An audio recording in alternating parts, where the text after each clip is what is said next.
guys, what's going on? Find my pawn here, and welcome back. Warhammer 40k Rogue Trader. Since we last left off, if I do recall correctly, we had managed to go to Dargonis to help out our Seneschal, Abelard, with his family problems in regards to a conspiracy. From there, we moved our way over to Footfall to deal with, well, not Theodora, but deal with one of the rogue traders who had been very dogmatic to us, and ultimately was doing their own thing, and trying to ruin the station for the worst. For this stream, what we're going to be doing is we are going to be basically talking with Jay to resolve her thing, and then we're going to be aiming out to find the forest that we know Aeldari are on, and probably talk down, yeah, we're going to try to talk down one of the individuals there. I do believe we are talking down, what is it? We're talking down another rogue trader, basically to prevent him from attacking the Aeldari, and hopefully there can be something peaceful happening there. But we'll have to see. I hope you guys enjoyed today's stream, but without further ado, let's get into things and see what happens.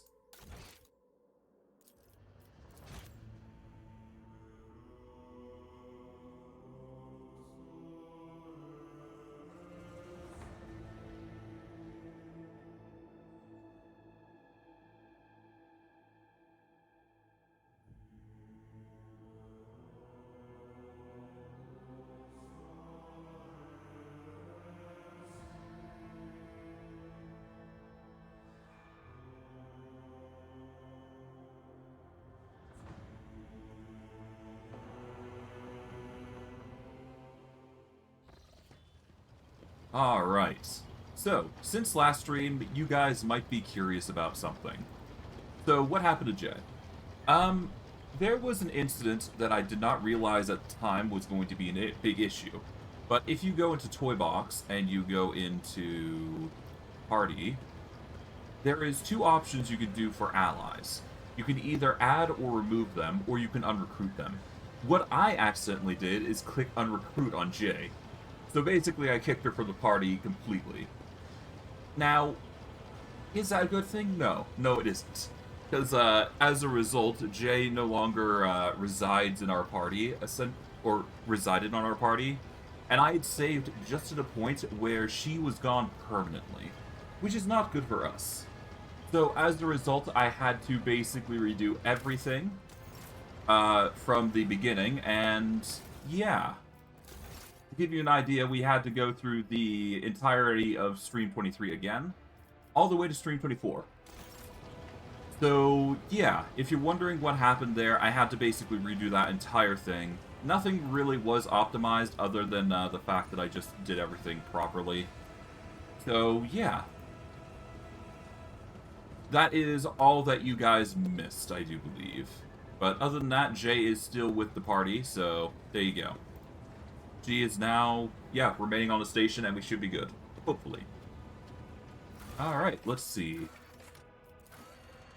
Yep, we just need to talk with Jay on the ship, and then we're good. From there, we need to go to Emelina's message, which is Photon 4. We need to find Idara's mission here. And we'll go from there. Weighs a temper. And then wait for Calcazar's summons. Okay. We'll start with Jay.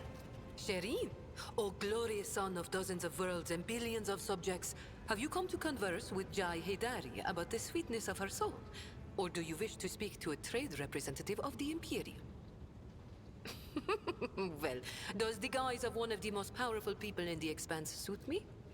Jay remained staunchly serious for a few moments before filling the bridge with her gentle laughter. I'll just shrug. No wisdom can compare to a fool's silence. Don't get me wrong, Shireen. I am talking about myself. I should have kept my mouth shut instead of tiring you out with my incessant babbling. You said you wanted to reflect on what happened. Well, how's your gang faring, Jay? Like you need to ask Shireen. These Ashmags and Kashaz are tenacious. They lick their wounds faster than the Ajji themselves. Tora finally got an implant for her jaw. Now she can speak properly instead of braying like a toothless donkey. She's been recruiting, strapping guys and gals too, because Falco culled our ranks. May the Ajji savage the soul of that interstellar piranha. Yep. You said you wanted to reflect on what has happened. Oh, yes, Shireen. And here is what I think. Since the day we first met, I have been tossed about like a boat in a storm. Battered, dashed against the rocks, lashed by the waves. And then I was flung onto the shore, and a fabulous gift washed up beside me. A precious pearl of the deep. The Mercatum Tabula Officiale. And you know what? I enjoyed it.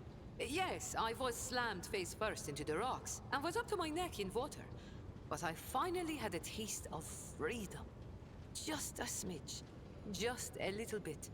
But it was enough to make me dream of it every night. Void, crack and take the Kasbalika and the cold trade. As for our mutual business, Sherry, I will remain your loyal partner if you desire. An equal partner. She utters the last few words with particular vehemence. This is your choice to make, Jay. All I can do is support it. Then it is decided.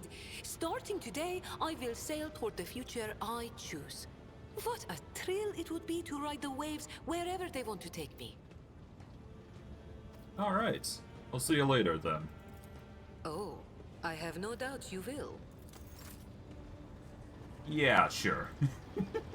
But we've managed to deal with that, so that's all that's good. So I'd say that's a price well worth it. Alright. So we need to reach the system mentioned in Emelina's messages, which is Photon 4. We then need to find the world from Idara's visions.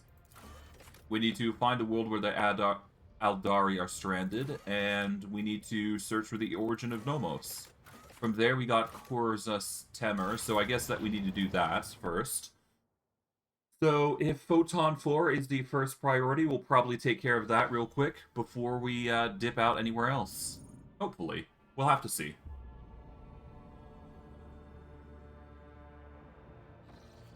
I don't know. We'll have to see how things pan out, but I think it will work out in the end. Hard to say. Alright, Nola Septum, no. Emperor's Palm, nah.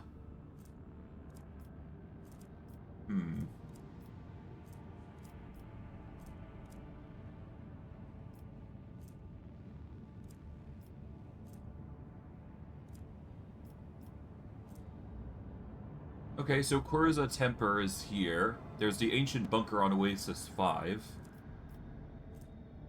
Unforeseen event. Let's see, what does the rumors go for?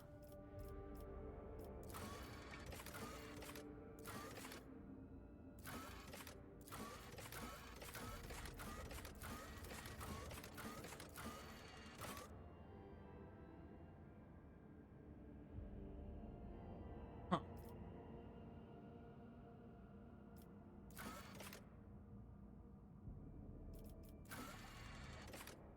Echoes of dark songs and legends have reached the astropathic choir following a series of indistinct distress signals, emaciating from every corner of the expanse. Okay. There's a lot of, situations popping up.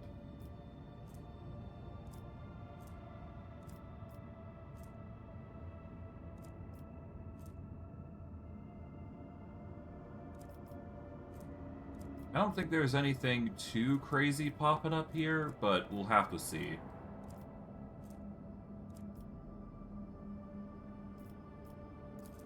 Well, regardless, we're going to do warp travel to here.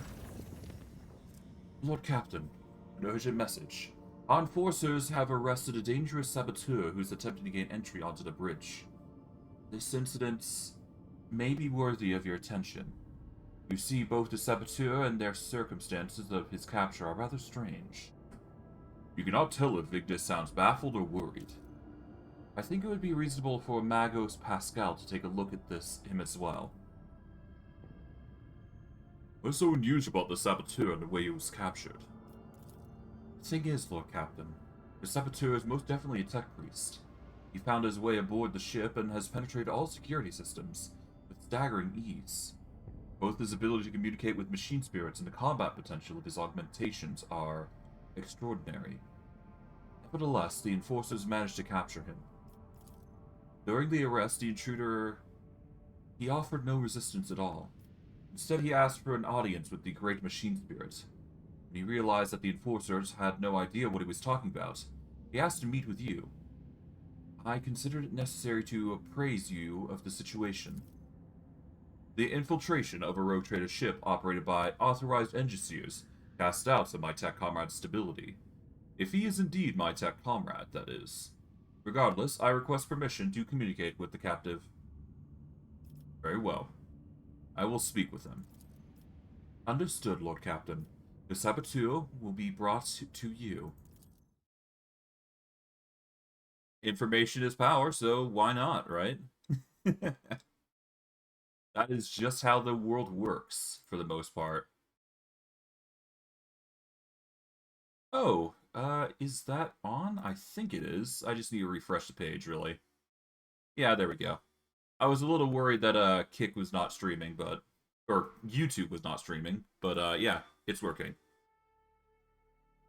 You can never be too careful. That's why I just had to check to make sure.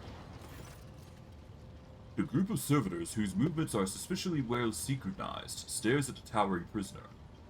You do not need to hear them speak to recognize Nomos, who has seen fit to attend the interrogation. The captured man, if he can be called that, looks positively gigantic next to the enforcers at his side. Deadly-looking metal gleams dimly beneath his faded crimson robes, and his hands are folded obediently, and his mechandendrites are perfectly still. I greet the master of this vessel cathedral, and offer my humble apologies for this unbidden intrusion. My apologies to you as well, brother. The interloper inclines his head to the direction of the frowning Pascal. The prisoner turns slightly and looks straight at Nomos' observing servitors. And of course, I must beg forgiveness from you, Great Spirit. It was not my intention to desecrate your temple.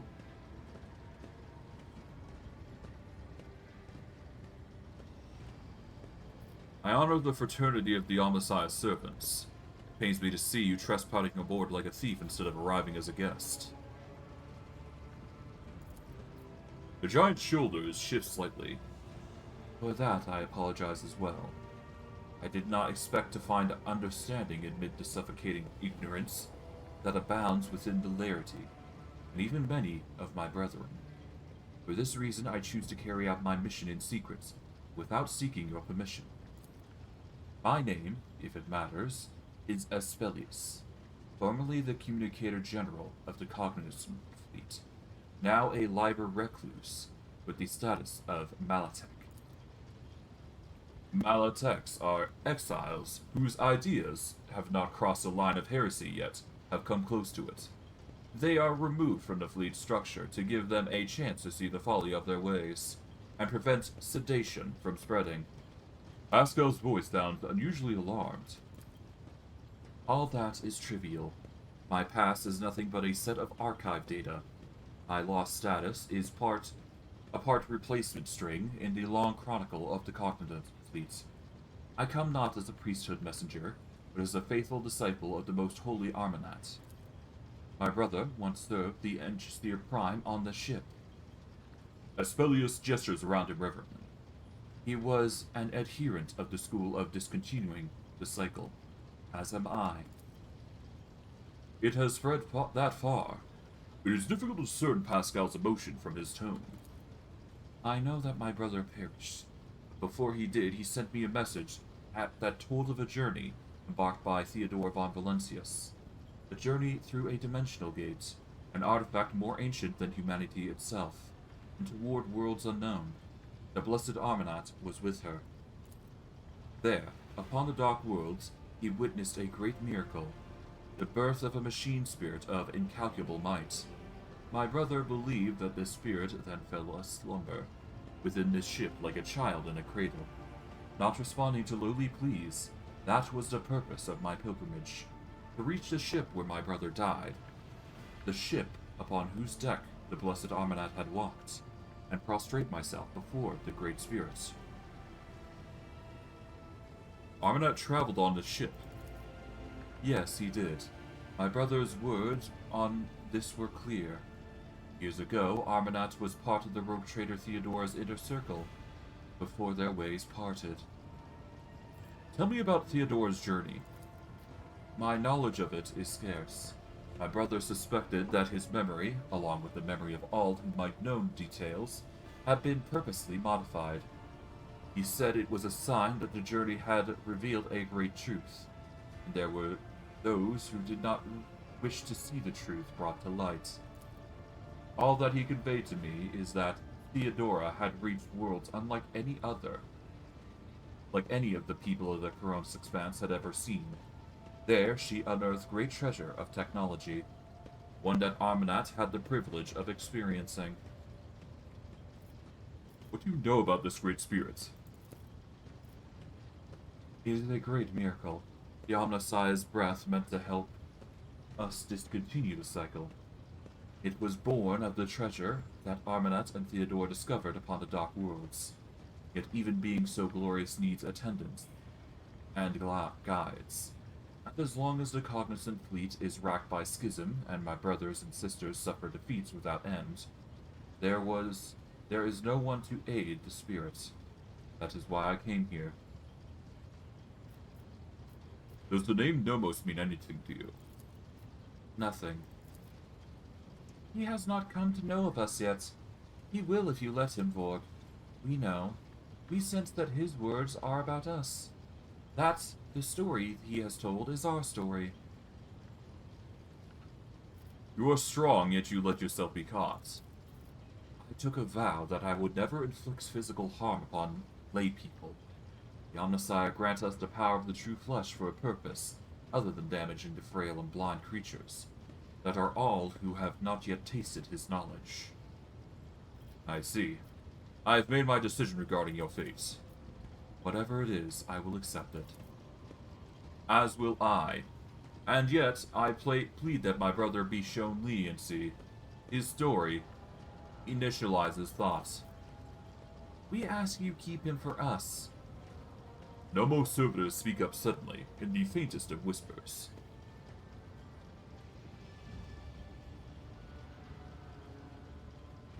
Your actions have caused no harm, and I shall not harm you. You are free. You may stay on the ship if you so choose. I could not ask for more. All I wish is to remain in the halls and observe in reverence the Great Spirit's deeds. Let the cycle be discontinued. Nomos' servitors turn their heads to you and nod all at once, in what can be interpreted as an expression of gratitude. Okay. I guess we'll talk to Nomos then, because it seems like there's more than meets the eye to this situation.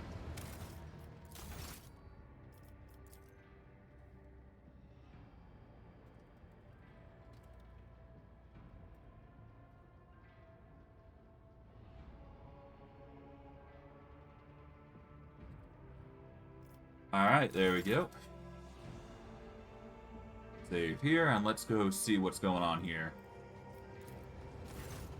The massive figure in the Malatek Aspelsius is frozen before the cogitator in a praying pose. Without raising its head, he addresses you. I salute the ruler of the ship.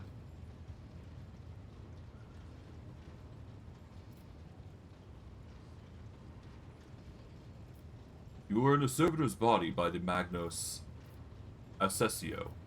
Nomos. You were in a servitor body at my Magnes Assessio, Nomos. So how is it that you're once again in a cogitator? Nomos are not in a cogitator, or in a servitor. We cannot say where we are, but our existence is tied to the existence of the ship for now.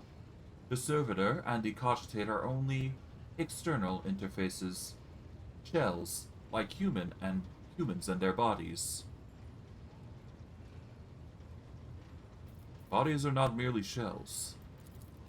No, they are shells. The rasping voice sounds adamant. A human existence is more than the existence of a shell. This is obvious to us. There's always something more, something that shimmers and shines, for which the dark light and wicked hunger are always reaching. We really are the spirit of a ship. Or this.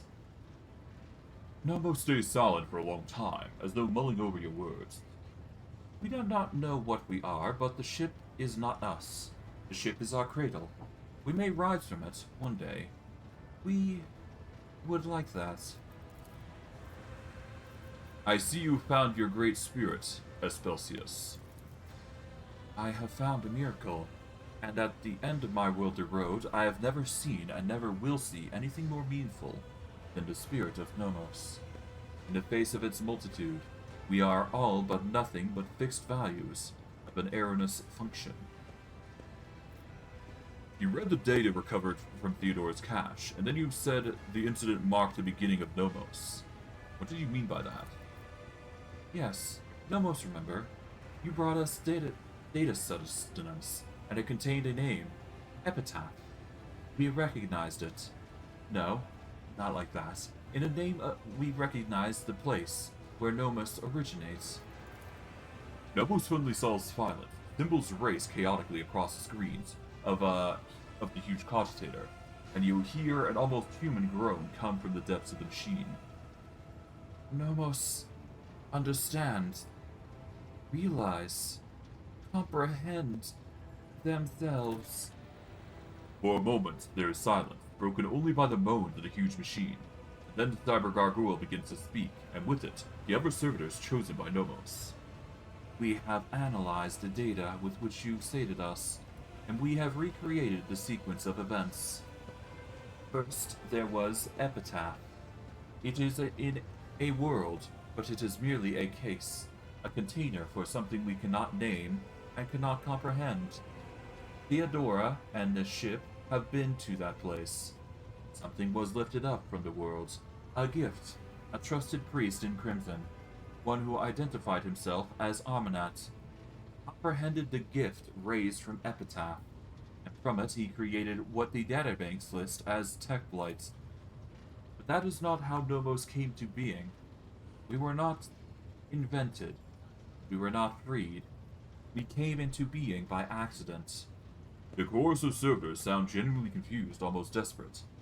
Theodore's ambition, the myriad mechanisms of the huge ship, Armanat's mind, the inquisitive attempts to comprehend and extract, the dormant blight, the dormant epitaph, what lies hidden in its depths, and between it all, we slipped in, connected, and emerged like an electrical discharge between the poles.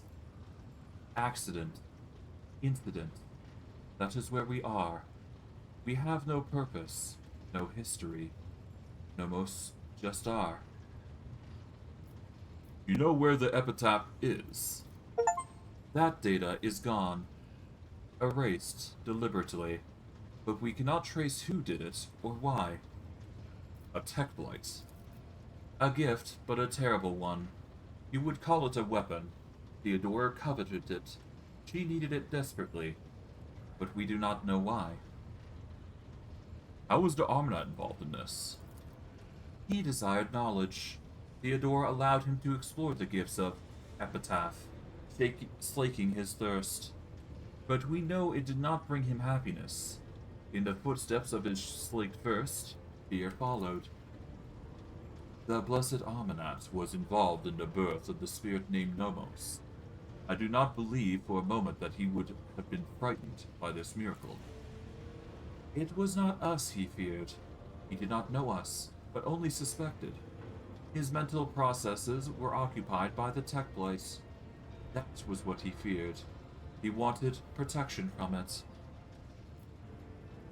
The ship was on Epitaph. Armanat traveled aboard it, investigating the tech blight, and Nomos was born as a result of the incident. So, how is it possible that no one in the crew knew the whole truth? The truth was hidden, deliberately. Your officer's memories were stolen, all the cogitator's memory banks were wiped, and it took you feeding us the truth bit by bit for us to piece it together and understand. Who had the resources, the knowledge, and the power to accomplish such a feat? It would have been beyond the capabilities of the blessed Amanat himself, and he would never destroy knowledge. This story disturbed me. It sounds like an echo of the sacrilege whose name is the perversion of ignorance. The spirit of Nomos must be protected from the encroachments of that power that tried to conceal the truth of its birth. Enough about the past. Let's talk about the future. You do, in fact, have a purpose, Nomos. Tell us, what is our purpose? To simply live. Comprehending yourself in the world. Life does not need a purpose to justify itself. To simply live. The chorus of servitors duly repeat your words, but seemingly without understanding them. Nomos is preoccupied. The huge cogitator continues to sing its creaking song, running unknown calculations. Blessed be the spirits. A great path and a great future lie before it, and we must assist it on its way. I will take my leave. Interesting. So that is the completion of Nomos' line of quests. That's nice. That doesn't change what we're going to be doing, though. We still need to go to a few planets here and there and resolve those before we continue on. Now, with that in mind, of course, we're going to need to find a way through. There is probably going to be very little way for us to get to Frozen Prince and Emperor's Palm for now, because we need more points, I do believe.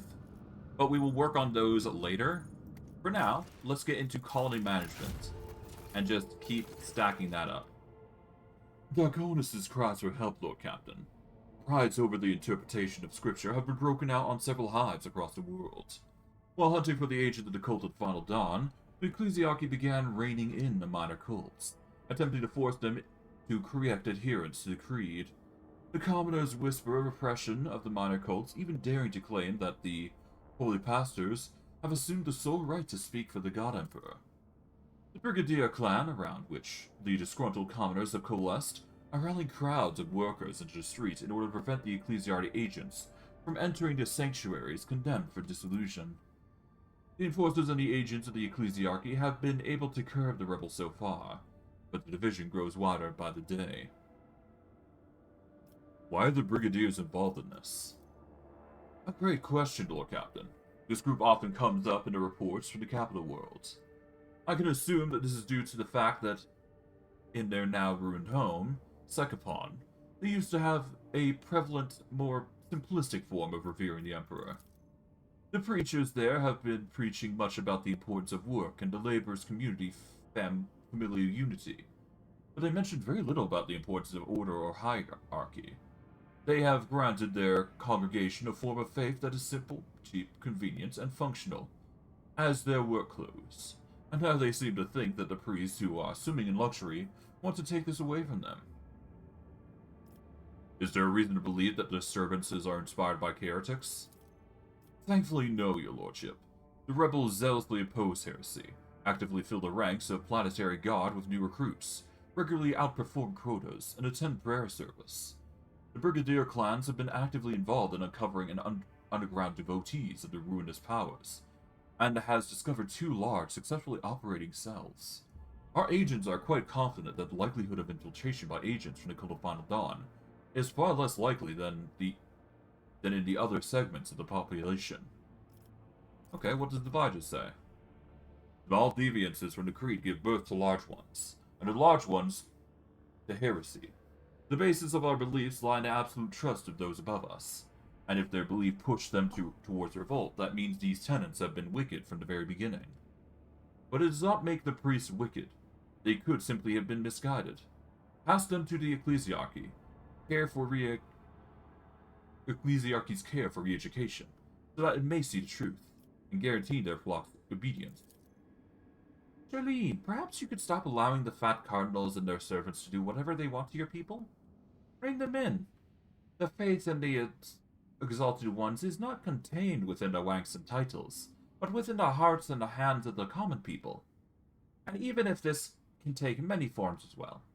Let those who shoulder the welfare of Darkonis to at least choose in which manner they pray to him. Take the minor cults under your protection. We can either detain them, which gives us rep in Drusians, gives us the Book of Minor Prayers, which reduces our damage from warp damage. We cannot use Psychic or Navigator powers is the problem.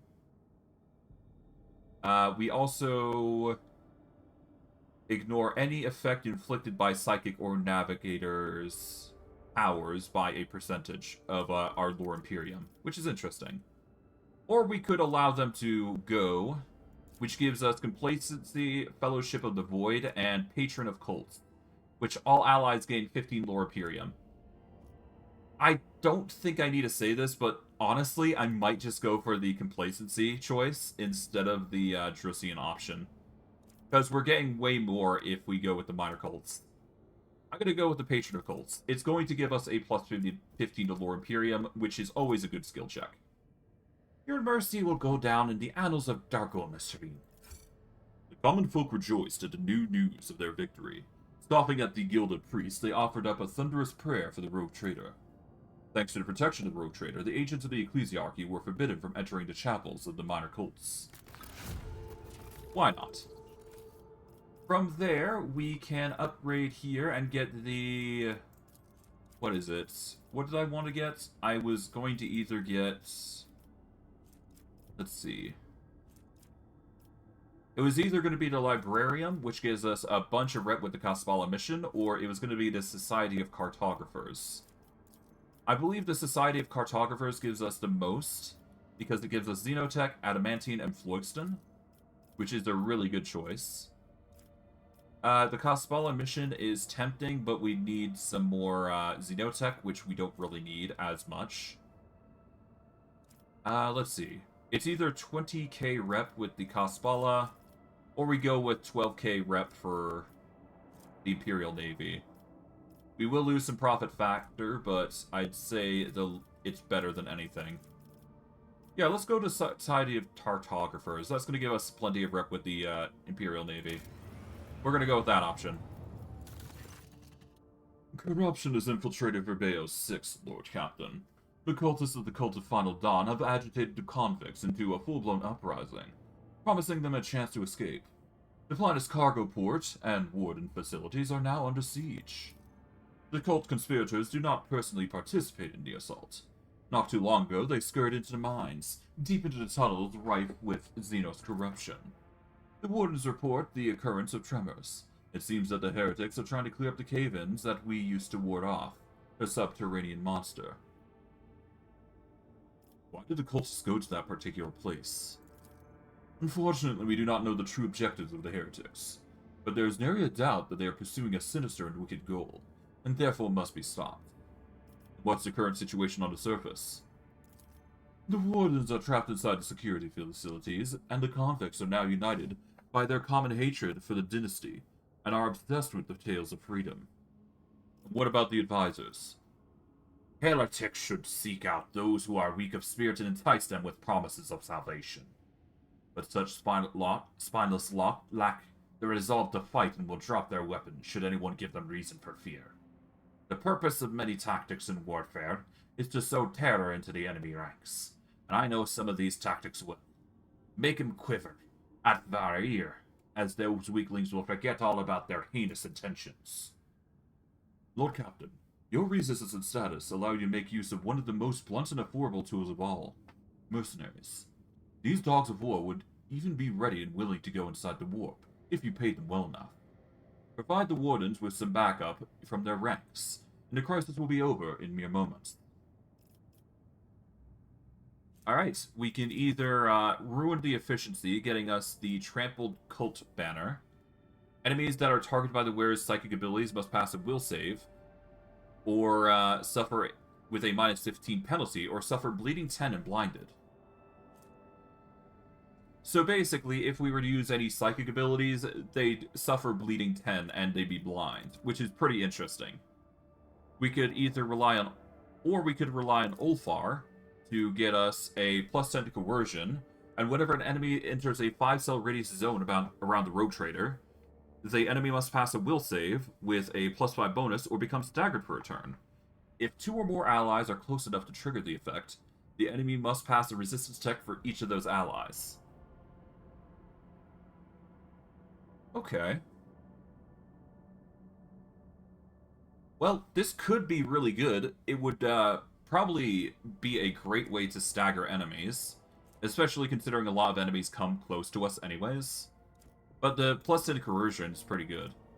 Or we can call the mercenaries for help, which will reduce our profit factor by 1. But it does appear that all lance weapons deal 20% more damage. I don't need ship weaponry boosts. I need, I'm gonna go with the Feat of Verveo 6. That's just way better for us. So we're gonna get a 10 to coercion. Ulfar, show fear. I shall teach them some secrets of the art. Following the advice given by the formidable Space Wolf, the Wardens carried out a series of reprisals and acts of intimidation, leaving behind mutilated corpses and infiltrating the rebel camps under the cover of darkness. They have crushed the rebels' morale and forced them to surrender their weapons. The leaders of the conspiracy, the cultists from the Cult of Final Dawn, are trapped in the mines. They have surrounded a strange dark Xeno obelisk covered with glyphs, trying to awaken it from its slumber. The glyphs on it were similar to that of the Mad Convex were drawing. The monstrous construction contained enough energy to tear the planet apart. By heroically disrupting the cultist plans, the guards have disrupted the terrible machine. Instead of exploding, the obelisk emitted a blistering heat wave, melting itself and turning those around it to ash. Verveo 6 has been saved. Perfect. From there, let's see. We can either go Repentance of the Lost, which gives us rep with Drusians, which we don't need. And I do believe we wanted to go with the Palaces of the Outcast, which gives us 10 intelligence, fellowship, and willpower. Something that we can actually use. So, yeah. And the other thing isn't that really great, so yeah. We're going to get the Master of the Shadowy Expanse. There we go. That's going to help our statistics significantly. Alright. I think we're doing quite well, all things considering, so that's good. I'm probably going to need an Envirodome more than anything. We're going to lose out on the ergonomics, I do believe. Oh, no, wait. Did we get ergonomics? I don't know. I don't think we did get those things yet. But we are going to be aiming for things that boost our statistics, so that's why I'm going through the effort of doing this in the first place. Anyways. Oh, I've already got ergonomics. Never mind. Okay.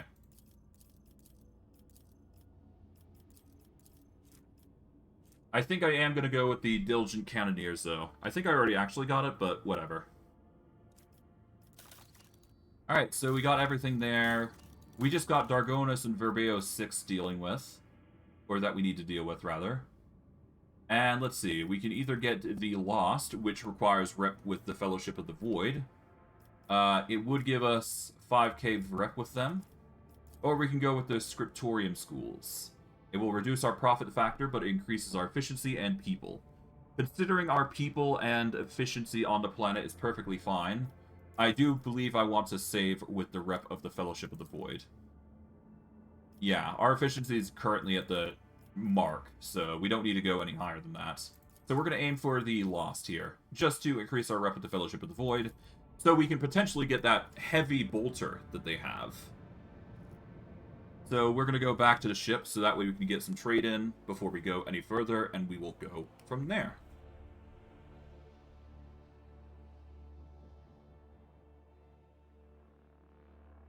Now, whether I have the materials necessary for this, I don't think I have a lot, but we can still gather more as we go.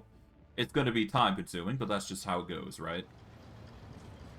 Alright. Alright, Janrus. Let's get some shipping here. Now, Spalin mission is doing rather well, but we need to focus on the Fellowship of the Void here. So I'm going to be aiming on increasing their tradables here. Oh, we got Rise of Pattern Chainsaws as well. Okay. Yeah, there's a lot of stuff that we don't really... Okay, we can't select any tradables here, sadly. I kind of figured this was going to be the case, but, you know, it never hurts to check. Besides, you need to get a lot of rep, I believe. Yeah, so we need to get our rep up to 35, which is absurd. But each kill with this weapon increases the rate of fire by 1, so this is just an escalating power weapon. So I am probably going to want this above all else, even if it does take time to get. It's better than calibrated heavy stubber at least, so that is more than enough reason to get it. Especially if you can just start stacking bursts and bursts and bursts. I highly doubt we'll be able to get it, though, to be quite honest, but we'll try our best. Regardless, we're going to make our way over to Crudark and go to Nola Septimum. Oh, hello. Lord Captain, reporting. Shortly before our departure from Footfall, a group of messengers in luxurious garb delivered a stronghold, or strongbox, and several chests bearing the insignia of House Orselio to the ship. I suppose the use of gold-clad servants instead of servitors was an extravagant attempt by the navigators to draw the attention of the rogue trader. Considering the incidents in the capital world, the enforcer officers checked the Navis Nobital gifts thrice. Pleased to report that none of them threaten your Lady Cassia or the crew's well-being. Said that, a closer examination of Strongbox by the Tech Adeptus revealed a data slate with a vid message addressed personally to you, alongside some kind of encrypted data. We dared not to touch them without your instruction.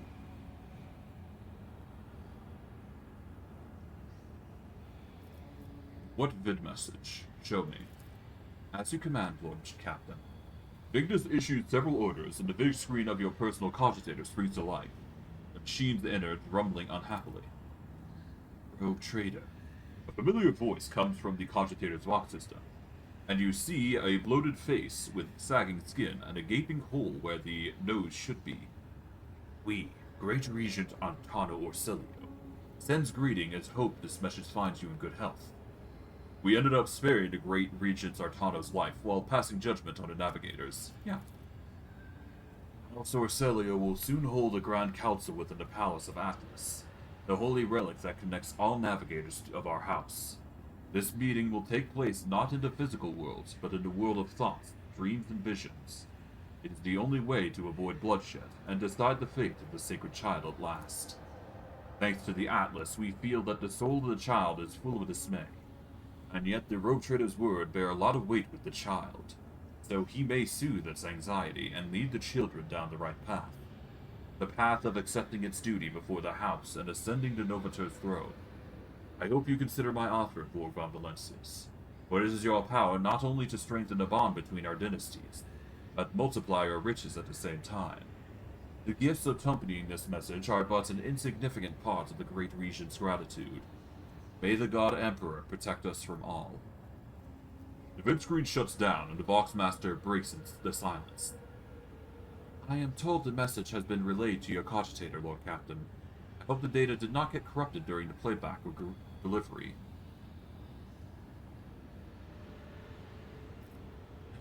Decode the encryption hidden in the data slate. Yes, Lord Captain. Vigdus falls silent, and the box transmission fills with scratchings of a Cartelia quill and rustings of papers. A messenger servo scroll has been sent to the Omnicide servants' compartments. Once the data has been decrypted, I will notify you immediately. Good. Alright, we're gonna save here, because it's clear that more is going to happen if we keep going. But that's just how it goes, right? Alright, we're going to be warping over to Nola Septimus here to go to the planet that we have yet to explore. I do believe this is the only thing that we got to worry about. Lord Captain, an urgent report from the servants of the Omnissiah. We managed to locate a second message on the House Orselio data slate, hidden in the shadow of the first one. As soon as it happened, the machine spirit rebelled and started devouring decrypted data. The acolytes of the cult Mechanicus are performing the rites to appease it and slow down the process of annihilation. What should we do? Display the message on screen right now. The calm beach echoes with the furious clicking of Vigdis's augmented fingers. A few moments later, the Vig screen of your cogitator slows the recording through a wall of static. Rogue trader? Lady Navigator Eleanor, the one who staged an attempt to assassinate Cassia right in your palace, politely smiles at you from the vid screen. I had no doubt that your servants would find my tricks. They are far cleverer than the ones employed by the great regent of House Orselio. Do not bother to hide the venomous disdain in her last few words. I feel extremely awkward that our first encounter took place under such unfortunate circumstances. Truth be told, I saw a worthy person behind a lofty title, only after fate put me on the death's precipice. You hesitated to end my life, despite holding it in my hands. Or your hands, rather. Your noble deed gave me enough food for thought. Despite everything that transpired, I still believe we may become loyal allies to one another. I presume you already know that House Orselio will be holding a grand council in the depths of that accursed Atlas very soon. Do not ignore that call, for we are bound to it against our will. But if you convince this by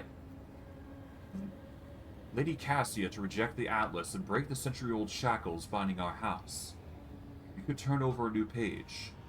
Having said that, I will accept a different outcome should the child die. I am not going to shed any tears. I will accept any choice, Rogue Trader. My people have nothing else to lose, but you could benefit from this friendship. There are mysterious shadows dancing in Lady Eleanor's eyes. There is an emerald among the stars of Matornius, my gift to you for sparing my life. Head through the storms and torrents. Let it and voice would then. The vid recording shuts off, and you hear the Voxmaster's voice in your comm feed. I am very sorry, Lord Captain. The servants of the Omnissiah can no longer restrain the machine spirit hunger. I hope you were able to see the vid message through to the end. Well, for the most part we did, but it was close. We're gonna save here, so that way we can investigate the edicts going on our planets here. Overall, it seems we're doing quite well here with everything as listed. But yeah, no, we just need to wait for this. So we need to increase our reputation with the Dargona, or we need to increase our rep with the Void. Fellowship of the Void, rather. Terrible news from Dargonas, your lordship. Your vigilant servants has discovered an abscess of treachery in our capital. One that has grown far too large and could rupture at any moment.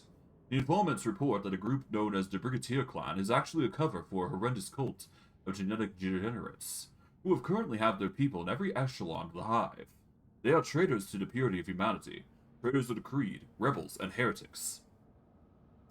What exactly did my people find out? One tenacious clerk from the Administratum have questioned the authenticity of the reports coming from the ruins of Psychopon 82249.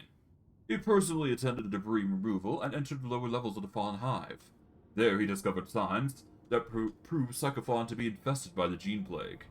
Thousands of corpses and the extra-armed degenerates have been buried in a mass grave. He has also found remains of Archelius Solander's people. It seems they have noticed the signs of corruption and traitors, aiming to cover up their crimes, buried their deeds under the ruins of the hive. On the way back, the clerk transport was destroyed, but he miraculously managed to survive. Now the heretics think that they have covered their tracks once more, and so that they continue their plots, oblivious and unprepared for our attack. What is this mutant plague that has affected our capital? A horrendous distortion of the human image. It seems that they spread their poison by biting and enslaving the victims. Some of them are, basically a bunch of danger. Okay. Heinrichs, what are those mutants? They're called Gene Stealers. Oh, I've actually fought them. The messenger of the Great Devourer. My race consents to shapeshifters, but you should stay vigilant, Elentok. For a race with such a weak psyche as the Monkey, their appearance can prove deadly. What forces do they have at their disposal? The heretics most likely consist of workers, but some have infiltrated the gods as well. Their weapons are primarily made of repurposing industrial machinery. The cultists are fearless and will readily sacrifice themselves for the sake of their common goal. But the worst part is their psychic threat. We cannot even begin to gauge it. Alright, we have to act. Absolutely right. It's impossible for them to negotiate with the degenerates. Our only option is to completely annihilate them. We should start from the top. Should we attack decisively and quickly, or should we expose ourselves by bringing out heavy weapons to the capital and gain an advantage in firepower? To quietly eliminate their leaders, or to hit the infected territories and cleanse them of traitors? Vorg, raise the people to battle and publicly proclaim war. Tell the people that the heretics are hiding among them, and the millions of loyal subjects will grind the thousands of traitors to dust. May Dargonis cleanse itself of this filth. Okay. The cleansing should be thorough. Ever since the Xeno scum attacked your world, the wrecks of downed ships float everywhere in orbit. Connect them with your ships and send them flying towards the nest of they spawn, trying to encroach upon your domain. Since all of them are linked by a common will, we could start by launching our attack there. If the astropathic choir could drown out the voice of the brood, we would be able to launch a sudden strike and act quickly enough before the enemy would be able to restore cohesion and inform each other about the assault.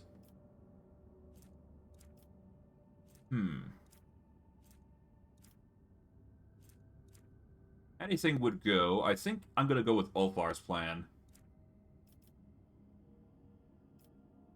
I don't know. Either way, it doesn't matter. It just dictates a determined role. Yeah, we're going to go with the demolition. It's a 60% chance next to Heinrich's option, which could also work.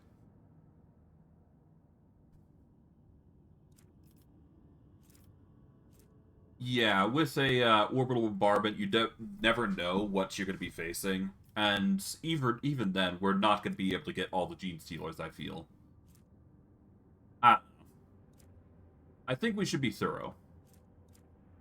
Heinrichs, prepare a plan for a psychic attack. After that, we shall launch a surprise attack on the cult's headquarters. I shall send the Inquisition directives developed specifically for this scenario to Dargonis. At the appointed time, the enforcers start their simultaneous raids on all the hives in the capital. Relying on stealth and surprise, they did not use the heavy machinery.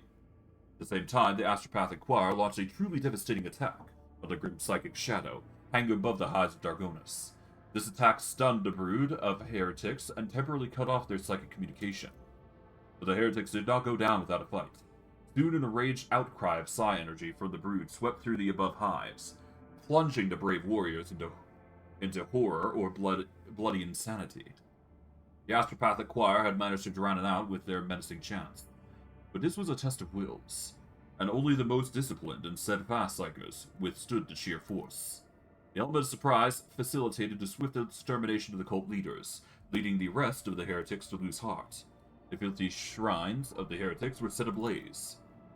Only one thing made the rogue trader's servants feel a sense of unease. Inside the cult's main temple, they found a hatchery for some grotesquely enormous monster. It was empty. They did not find the beast. If the Emperor had been merciful to Dargonis, then the monster has perished with the fires that engulfed the hives during that cycle. And we get a tainted phylactery. The wielder gains a lore Xenos divided by 3% critical hit chance against specifically Xenos. Huh. Alright. Well, that's okay, I suppose. Kaspala Auction gets us more rep with the Kaspala mission, which we don't currently need. Let's see, what else can we get? We can get the Bestower of Freedom. Charter of Minimum Rights. This will give us a 3 times our Iconoclast rank in Fellowship, which I do believe is currently a 4. So we get 12 to our Fellowship. We'd also get more Iconoclast feature for this, so that is also a boon. And yeah, I guess that should be our go-to.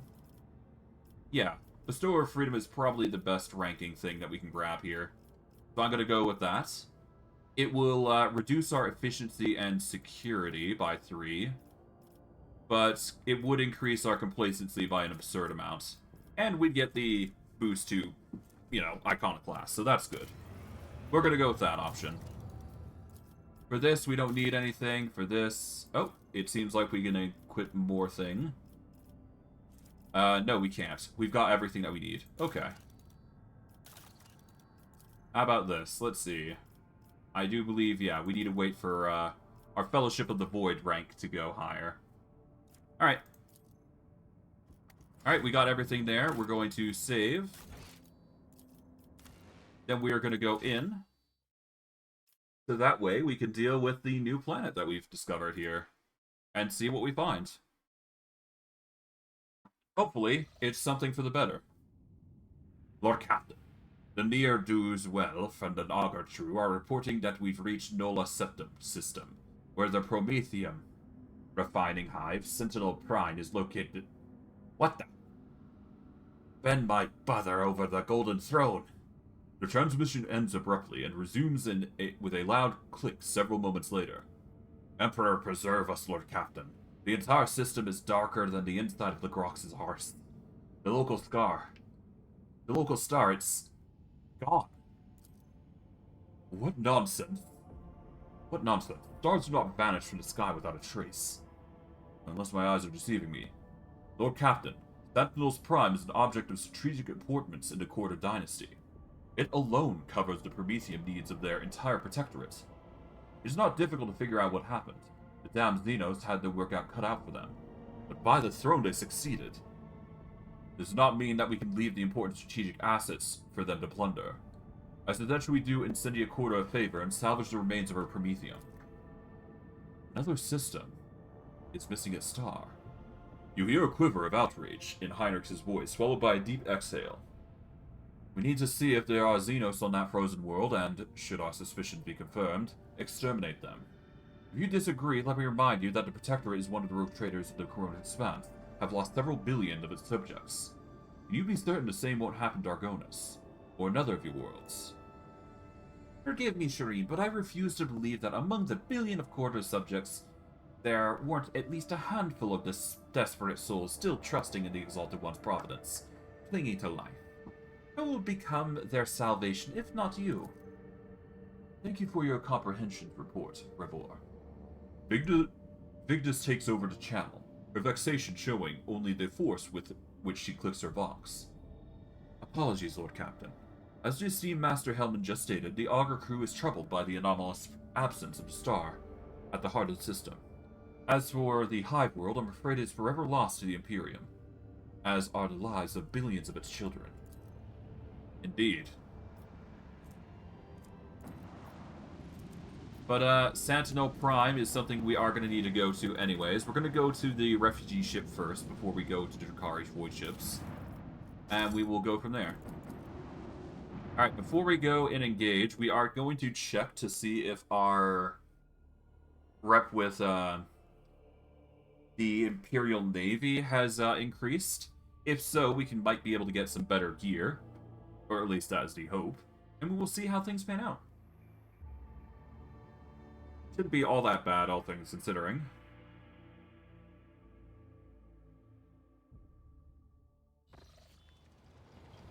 Okay. High Factorum Janris. Let's see. In the Imperial Navy, we've got the Auspex Multiband, which gives us a 98% hit chance and a 5% critical hits. This would guarantee most hits, but we don't necessarily need that. Let's see. We are still low on the advancement here, but that's perfectly fine. Alright, let's go back to the Corona's Expanse map. Let's equip ourselves, save, and then engage. That'll be enough. Okay, we're going to the Void Ship Management here. We can either upgrade our RAM, or we can upgrade our posts. I'm probably going to be upgrading posts, most likely. But we will see. Let's see, this is a medium broadside for 5 shots. And then we got the multi-band. I'm not going to actually... Well, I guess I could. It would guarantee hits by 98%. I'm going to go with the Ultimo Ray, though, because I like the crits, to be quite honest. As for posts, let's upgrade these things and see what we get. Okay, We are going to upgrade... Alright, Warp Wave is already upgraded. Vulnerability Scan. We need to use Vulnerability Scan before we can upgrade it. We are going to upgrade New Heading here. There we go. We can't use Expeditious Reload, or I would, but it's not ideal. We could use Torpedo Control, though.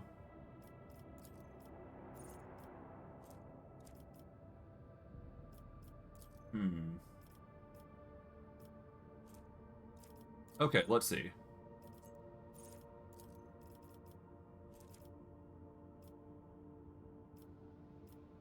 Swing Run. Okay, nobody else can use Swing Run except for the Master of Maneuvers, obviously. We could go with Ulfar's Strafe, but I don't like that.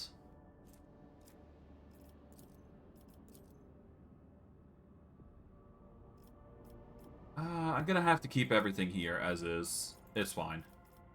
Swing Run. We're gonna upgrade Swing Run here. We can't really upgrade anything else, so we'll just leave it at that. We're gonna need Expeditious Reload upgraded, but that will come in due time, I think. We could also swap over to J here. That way we can get Torpedo Control, which is exactly what I want. Yeah, let's go with Torpedo Control. That's way better.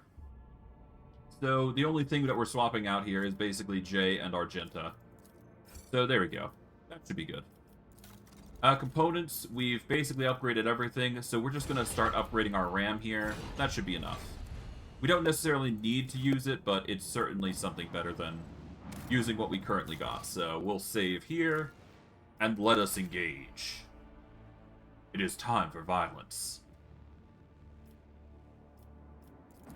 Alright, to the Drukhari void ships. Let's do this.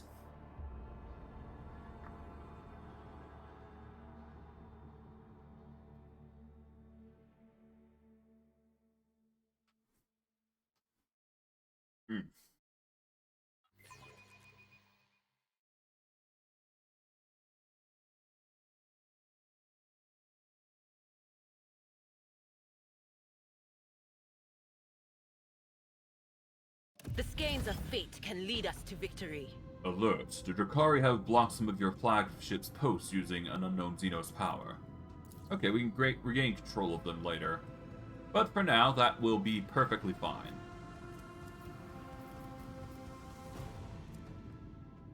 Alright, let's see. We've got 3 ships. We're going to aim for this one here, I guess. Here we go.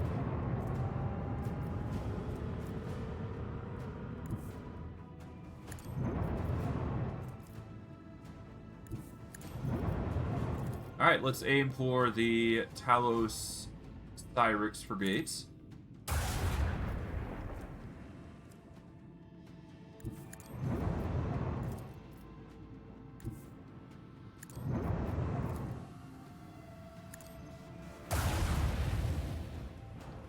There we are. Then we will do this.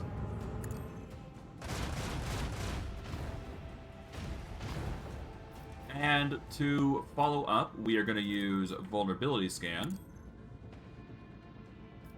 And just because we can, flip. There we go.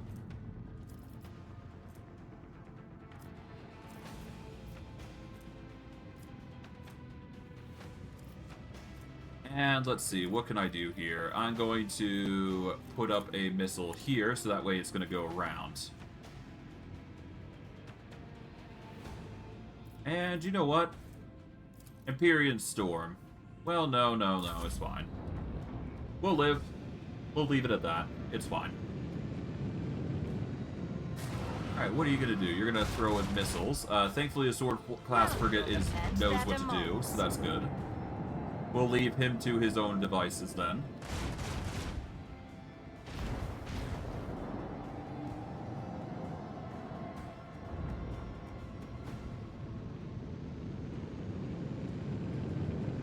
right.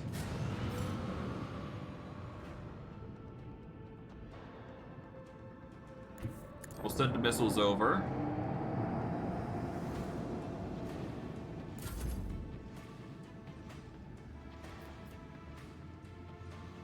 Alright, and we're going to make a hard turn here, I guess.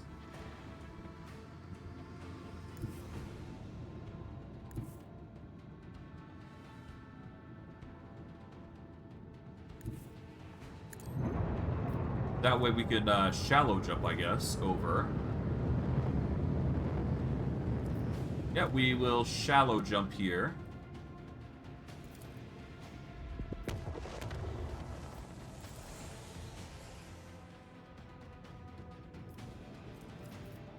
Let's activate this.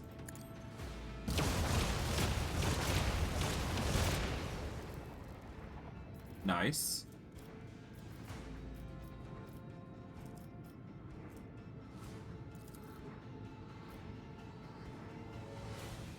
Blow up the leech torpedo. There we go. Let's destroy this as well. Because we do get an achievement if you destroy a bunch of torpedoes. So that is worth noting. We're going to put up a barrier here. Put up some vulnerability scans for whomever we... Yeah, okay, so there's a vulnerability scan on the back. We'll let our sword class frigate handle that in due time. Oh, the leech torpedoes are really trying their best to get rid of the melted torpedoes, but are going to have a very rough time, I would imagine. Sword class frigate's doing its best.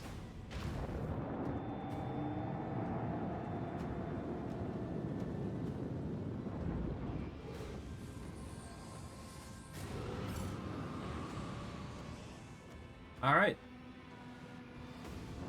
We'll have the melter torpedoes go here. There we go. Spectacle of their glittering ruin.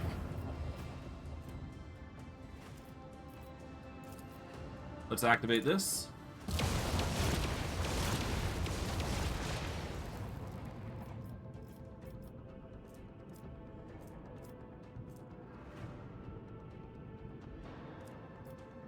Let's activate a strafe protocol here.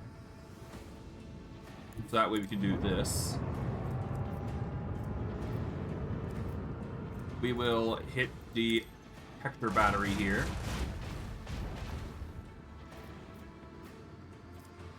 We'll throw down a missile. That way we can do this and face directly the enemy. We'll get rid of this. There we go.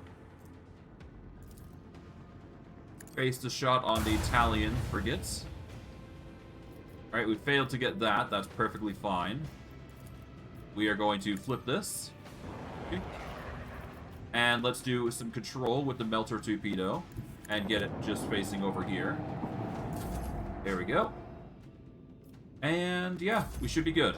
The frigate is just going to be basically trying to rush away to try and get as close as possible, most likely, or trying to get a missile in. But alas, we've basically mobilized it for the most part. Now, if we go over to here, thankfully it's just close enough for a detonation to happen, and we can just blow up. Bada boom. No escape pods detected. Done. They pale before our mastery of the void. And with that, we've basically cleared out the area. Obviously, there is way more to this planet than meets the eye, but yeah. We're going to begin a scan here. And we've got a frozen hive world, as it were. Now, I need to check something out real quick before I go on to Sentinels Prime. Because I do believe there is more than meets the eye here. I just need to check to make sure.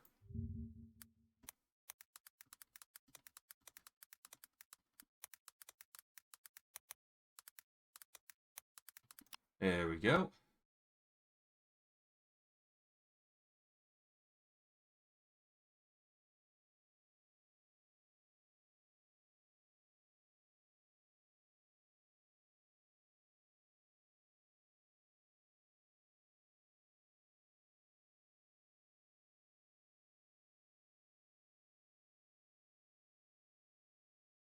Okay, I'm just checking to see if there's any special interactions before I go anywheres.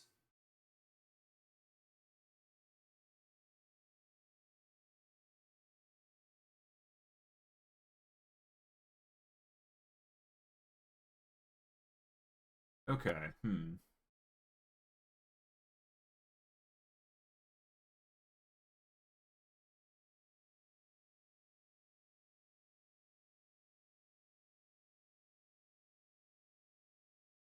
Da, da, da, da.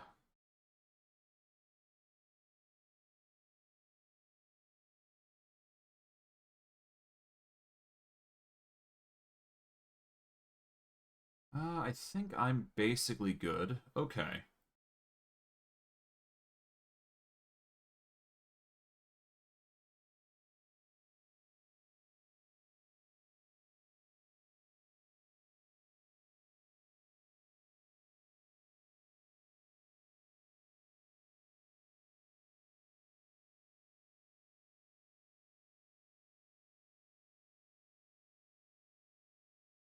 Apologies if I'm being very quiet. I'm just trying to figure out if there's anything else. I don't think there is. I will need to bring one of our companions down with us for optional content, but that's about it. I'll bring Yerlet along, because why not, right? It's not like the experience gain is being, it's always being split, essentially, so... Yeah. New information has arrived, Lord Captain. We've managed to detect a residual heat signature. Oh, thank you for the message, Wealth00. I appreciate the thought, but again, like I've said, well, like in my rules, I'm not going for Discord stuff, so forgive me for that, but thank you for the follow. Much appreciated. New information has arrived, Lord Captain. We've managed to detect residual heat signatures on one of the continents of Sentinel Prime, but there is no clear indication of its origin. The crew is waiting for further instructions and praying for the souls of the deceased, with extraordinary zeals. Zeal, rather.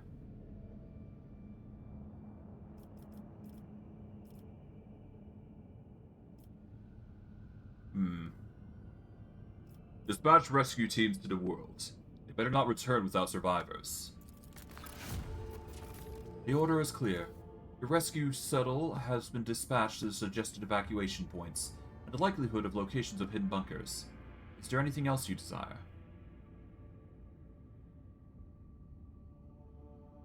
Start Promethium extraction immediately. Must exploit the world's remaining potential while it's still maintaining orbit. I will order the colonial expansion chambers to start deploying the extractum. Will the Lord Captain give further instructions? Tell the crew to get a shuttle ready. Let's not delay and begin exploring this dead world. The helmsman's tower voice fills the channel again. If you are so eager to freeze your esteemed Arsok, Lord Captain, who are we to object? Alright, we're going to take off everybody, and we're just going to bring Yerlet. We're not going to be using her for combat as we usually do, but we do need her for special interactions. There is a small special interaction here that you can basically get with 4 of your characters, so if you have her along, it really helps for dialogue. Assuming somebody is here. But we will see. We will see.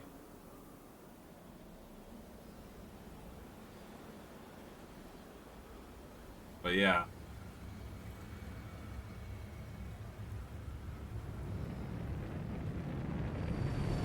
Sentinel Prime is not looking so, bright, if you will.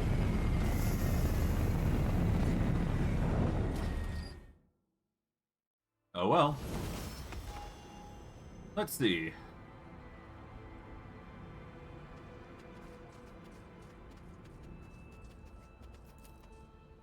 Ao's foundation goes down for tens of meters. Yeah, it's really chilly here, basically. Which is one of the few flaws here, but Rise that's to the fine. top, or get left We'll in the live. dust. It's just cold. Well, cold-ish. That again, that's what the planet, that's what it does to a planet, being cold and all that, obviously. Alright. Let's see what we can find. To my knowledge, Gearlet is not any good with any of our stats, or is not better than any of us in our stats, so we should be fine. Yeah. Awareness 80. Let's not waste time with pleasantries. I always get the job done. Thousands of bodies have merged into a frozen snowdrifts, covering streets as far as the eye can see. It's unclear whether the formations occurred naturally, or if someone purposely piled the corpses up. Probably purposely, Is right? there money to be made? Hard to say, though. We'll save all the same, and we will investigate as we go. I know how to take risks. Delicate young woman lies curled up in a snowbank, like a living statue. Her hands are clutching a silken blanket. In doing it, we get the crumpled writ. Writ of Passage, 90XV 55L. Issued to Promethium family, arriving at Footfall. Signed, Harbor Master Malictifus Arceus. And we get an engraved pendant. A gold pendant with a silver inscription. To my darling S from D. Inside are hand-painting portraits of an elderly man, his wife, and a daughter. Okay.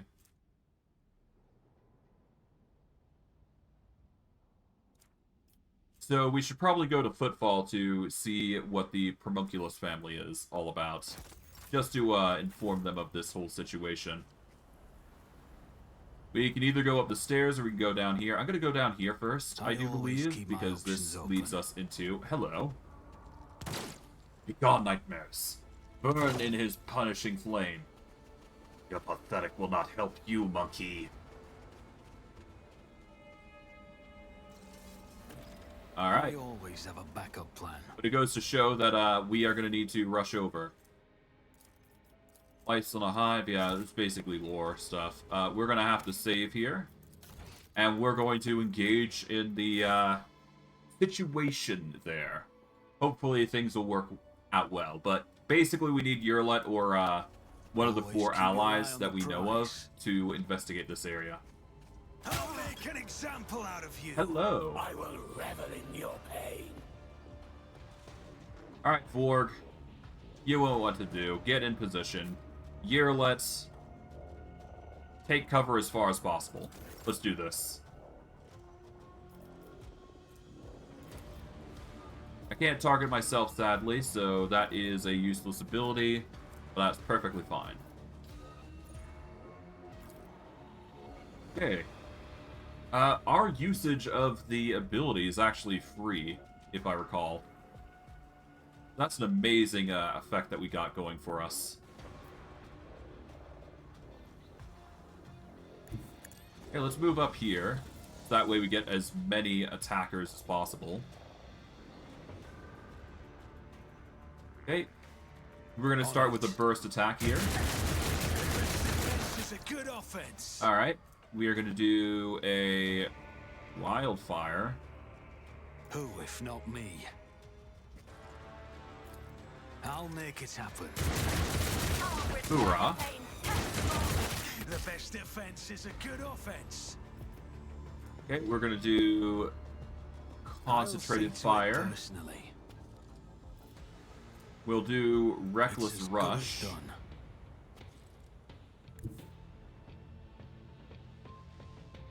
There we go. I won't stand for it. We'll also do Who, run if and not gun me? here, just so we got even more points to attack with. I'm actually going to move over to here specifically. So that way I can get a pot shot on this guy. That will increase our rep there. There we go. And we will activate Cautious Approach here.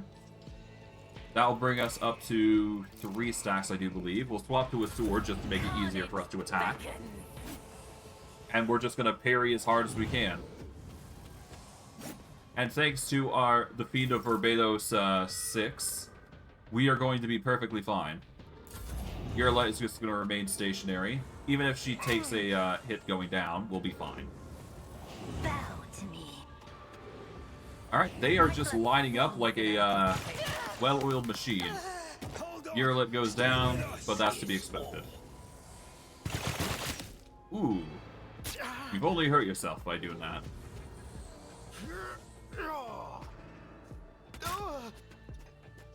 Okay.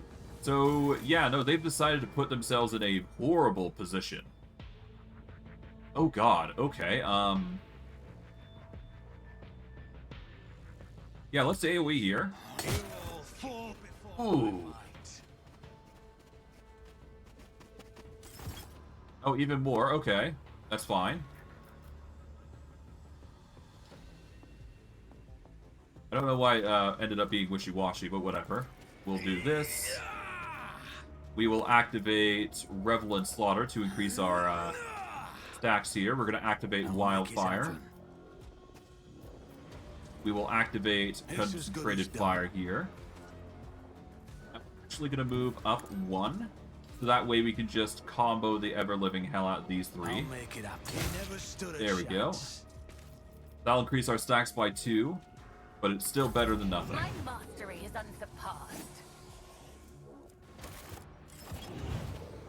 Alright, let's just let them do their thing. We're just going to have them rush forward. Your misery is my mastery. There we go. My artifice is unsurpassed. Alright, well. I think it's pretty obvious what I'm going to be doing here. Alright, let's turn this on, because we don't really need to go any faster.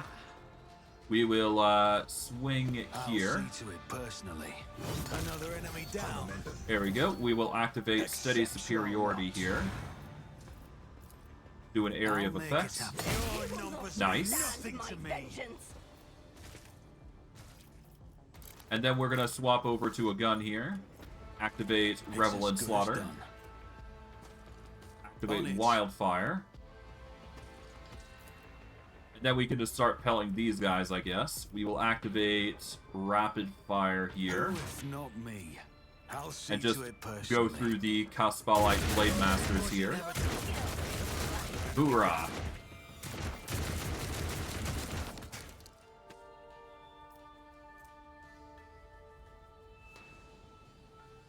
Alright, and then we are just going to do a run and gun here. And we're going to go for an area of effect here. There we go. 295. That's absurd. My god. Okay, our ballistics is absurdly high. But yeah, that's a good thing. Yeah, no, our versatility is basically carrying us for the most part. And our armor's at 145, so... even if we do get hit, we're probably going to be minimizing the damage significantly.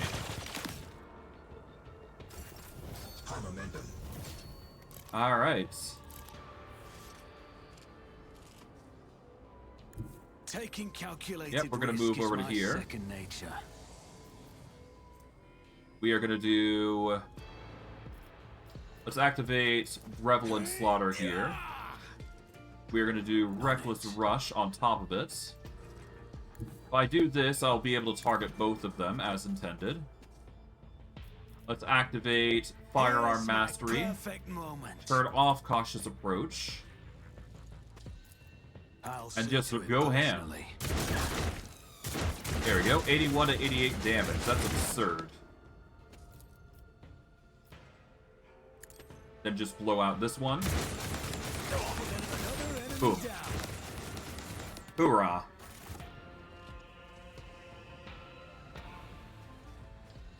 Alright, let's save here. And let's go talk with this scout of sorts and see what they're doing.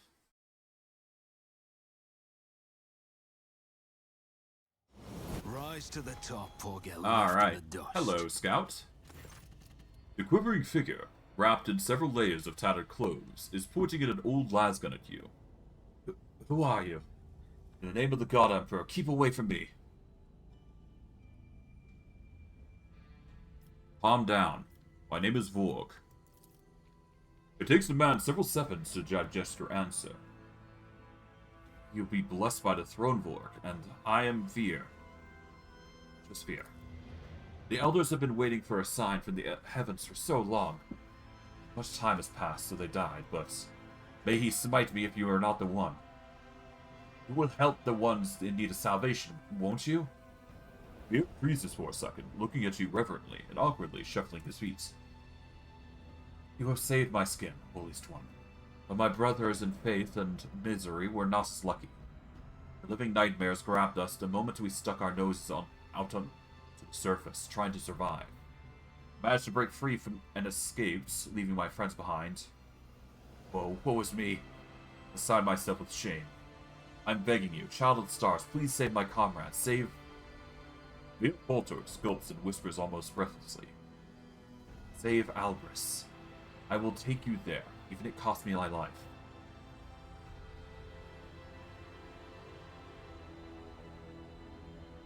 Mark the place where your companions are being held on the map. I shall find my way on my own. Really, if you say so. Be careful, the nightmares will be lying in wait up ahead.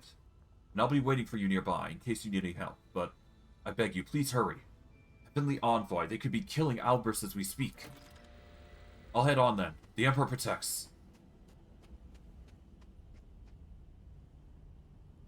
Fate and fortune favor the bold. Sounds like we got quite the issue here. We're gonna add these to...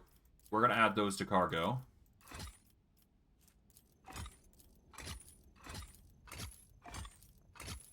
We're always gonna add these to cargo now. Do we need to add these to cargo? These are 6 recoil... or 6 rate of fire weapons. Those are pretty good for their damage. There's also the Kabbalite weapons.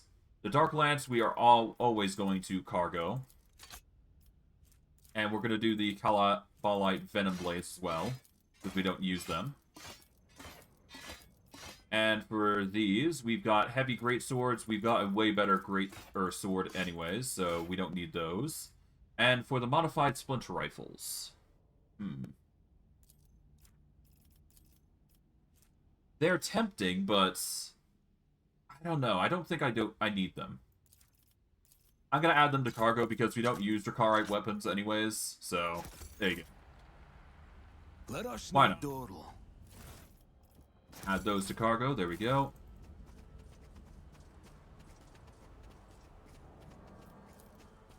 It might be reached with proper climbing equipment. I always Okay. keep my options open. If only we had proper climbing equipment. The God Emperor silently gazes down upon the once teeming streets. Alright, there appears to be some Kabbalites there, but alas.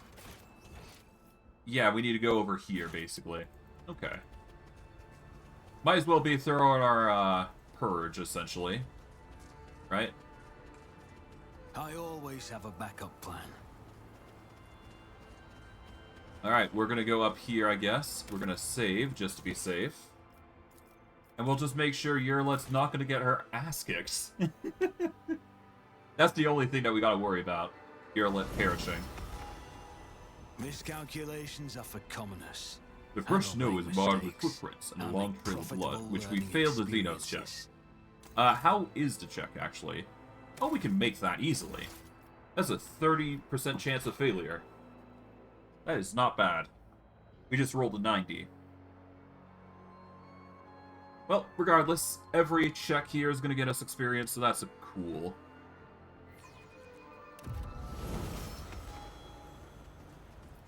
I know how to take risks. Okay, that's another fail. We rolled a 73 out of 70.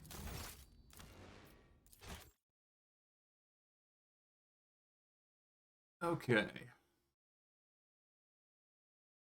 Well, it's not that bad. We'll be almost done. We just need to succeed in this. That's all. Always keep your eye on the prize. I'll learn from this mistake. Seriously? That's the 3rd time.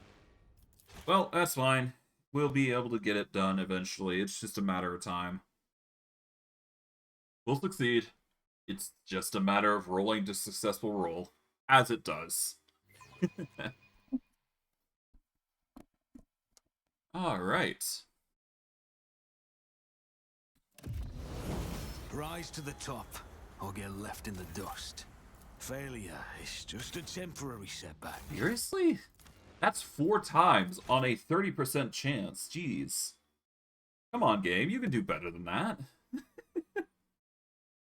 Man, the rolls are being pretty nasty to me on this particular set of stairs, I guess. I always keep my options open. Seriously? That is... okay, that's not good. That's 5 separate times that this has failed. Okay, hopefully we'll get this in the end. Like, Jesus. That's absurd.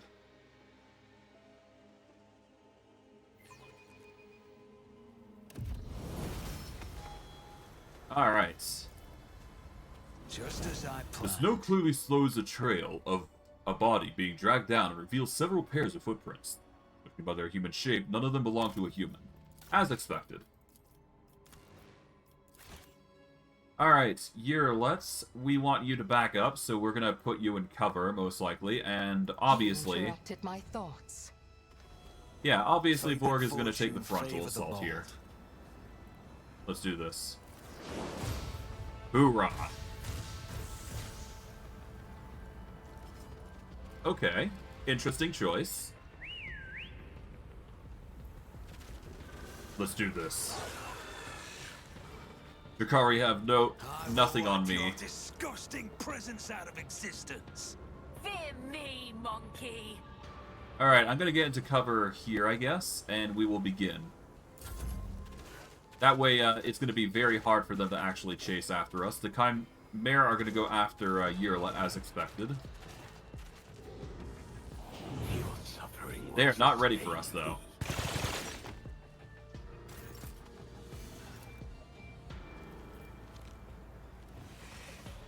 Alright.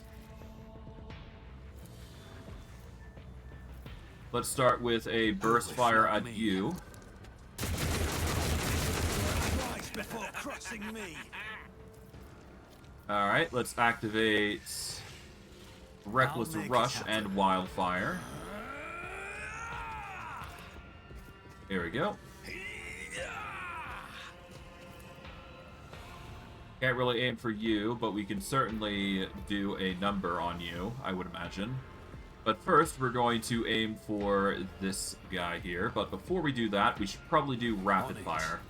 It won't reduce our damage to a degree, so that's perfectly fine. But we can do this, which will really ruin the Chimera's day.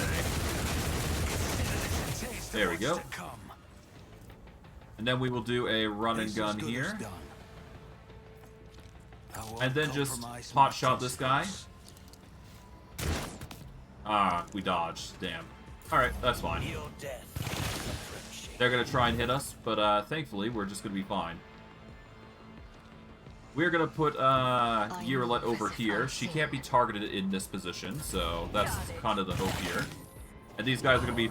The Chimera is gonna be forced to stay stationary, which is exactly what we were hoping for. Your pain won't stop me. Okay.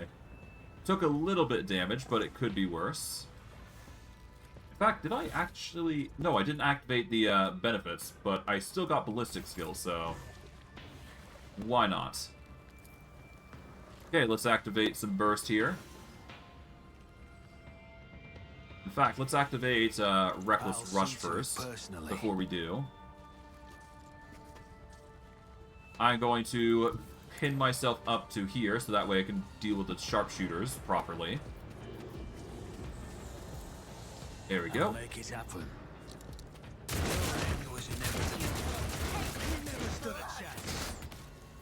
Hoorah.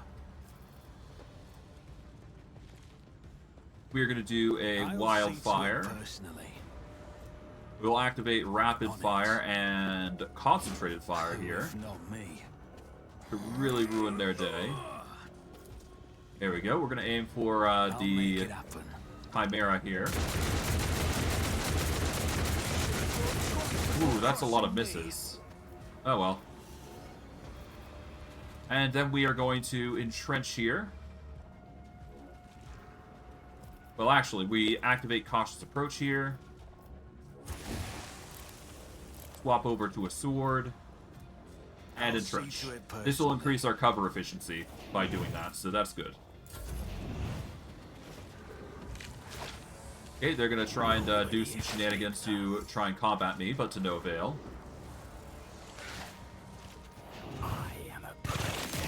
Ooh.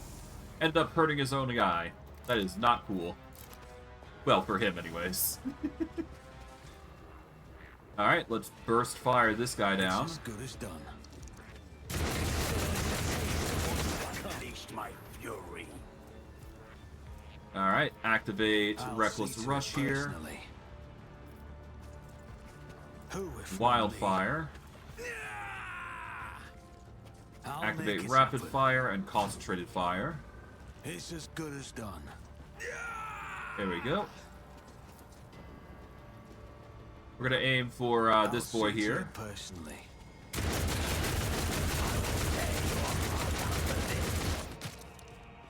Ooh, okay. We are then going to do a running gun here. Not that we need to, but we're mainly doing it so we can get more hot shots on these guys. I'm going to aim for... I'm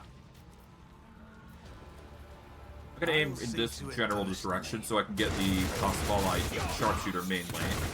And maybe get a hit there. There we go. We'll activate Rebel and Slaughter here.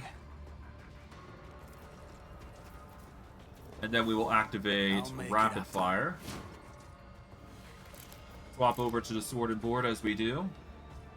And get ready for the worst. You are mine now.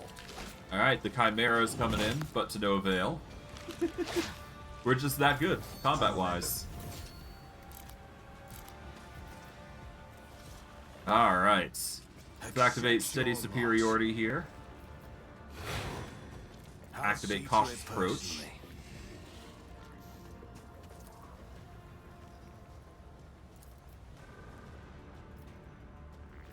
Yeah, let's aim for a single shot here. Like so. Not that we need to, but it's necessary for the prep that we're doing. There we go. Ooh, there goes that guy now.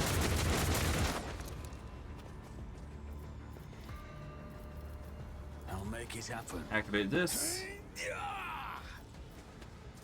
Let's do a... Honestly, let's take this off. We're gonna turn off Cautious Approach. My gut tells me it's a bad idea. Oh, did I already turn it off? I did. Okay, good.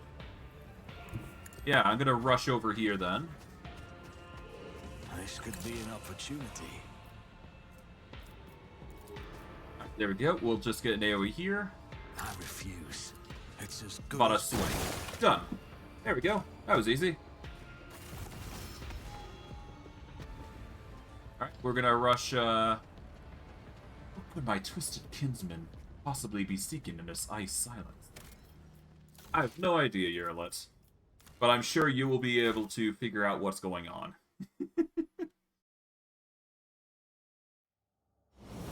Alright. Let's see. Sharpened Venom Blade. 31 to 41 damage. Impressive. But we're always going to add this to cargo because we don't need it, so there you go. We've got a tech use here. Will lead us to fortune.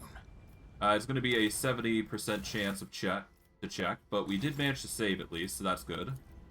I won't let it define me.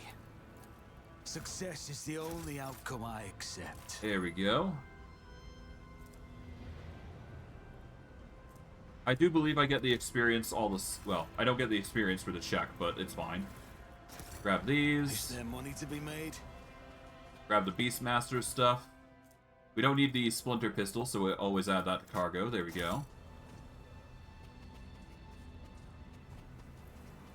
Let's Keep see. your wits about you. Warning. Harboring traitors of the Imperium is punishable by death. Yeah.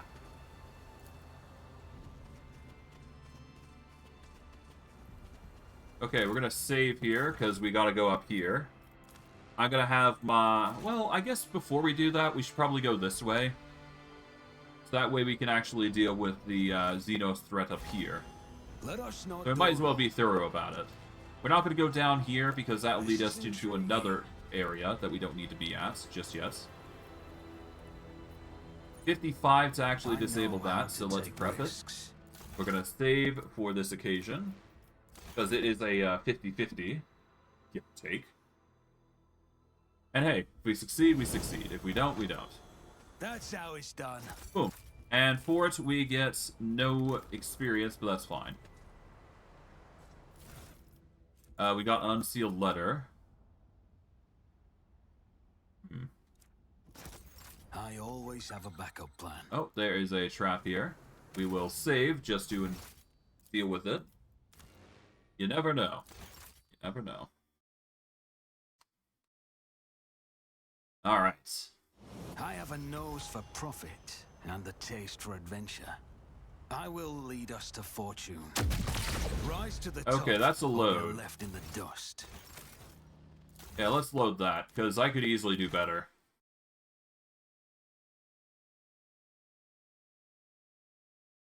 I spotted it after all. Surely I can disarm it, right? Well, worst case, I could just go around it, I suppose, but yeah. Fate and fortune favor the bold. You know what? Whatever. I'll just take the injury. It doesn't look like it's something I can disarm, so whatever. What do we have here? There was 2 objects here, so I'm going to actually reload that yet again to see if I can't get a investigation there, and we'll go from there. I guess I could have Yearlet take the wound, but yeah, whatever. I have a nose for profit. Oh, hold on. And a taste for adventure. There we go. Got it. I was worried I couldn't disarm it. I always get the job done. Okay, we managed to find this, which is a crack grenade and a multi-key. Always keep your And then eye there's on the prize. this, which I failed the perception check for that. Okay. Keep your wits about you. Huh. Okay, that's a load. Because we failed to discover both, which is exactly what we need to do. Which is annoying, but necessary.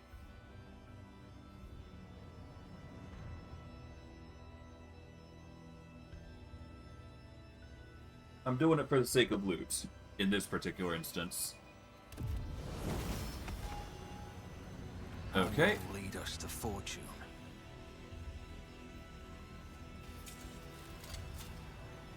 Just as I planned.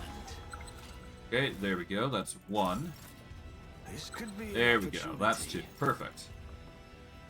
Let us not dawdle. Caption below reads wanted for Aeldari. Idiotollery? Or something, whatever that was? Something like that. Let's not waste time with Okay, pleasantries. the scout's over there. Let's save here.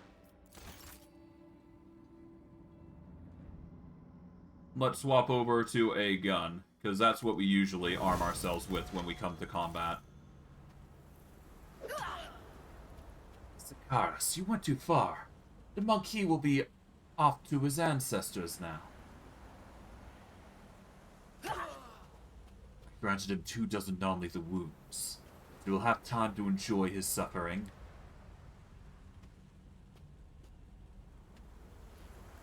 Oh, no! Kill me already. I beg you, just end it.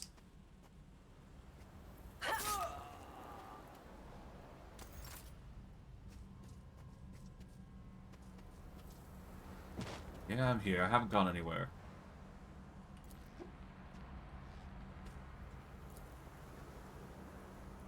Is there money to be made? Let's ruin their day by bursting them into oblivion.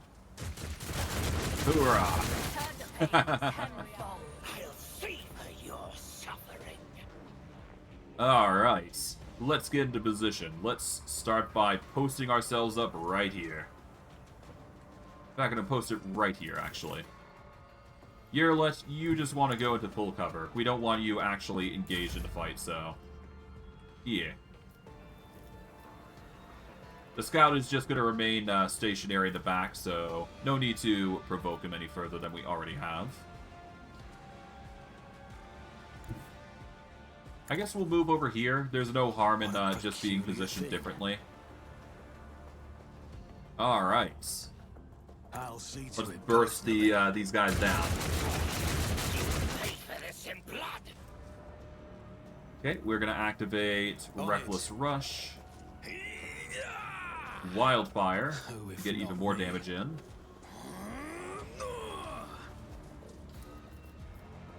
And we don't necessarily need a point in run and gun, but we will still use it all the same. There we go. Let's just burst these guys down. Their cover is completely gone. And then we just do run and gun just so we can get another pot shot in. And it's a 66% chance. Fail to hit them, but that's perfectly fine. Let's activate our cautious approach here, get our defenses up. We'll swap over to sword and board just in case we need it, assuming the enemy goes melee, that is. And we'll go from there. Otherwise, we're just going to dodge or tank out everything that they throw at us. Ooh, it seems like we got some damaging units, though. That's interesting. Yeah, we got Medusae, which deal damage. Oh my god, okay, they really ruined my day. My god, okay. Alright, let's start with a heal, because my god, I was not expecting that. Okay, the Medusae are a very dangerous foe, from the looks of it.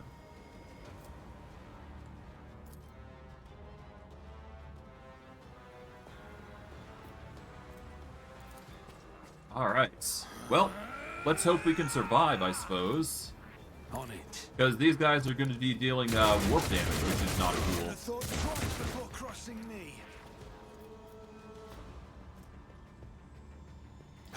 Alright, let's wildfire here. And let's activate the rapid fire here.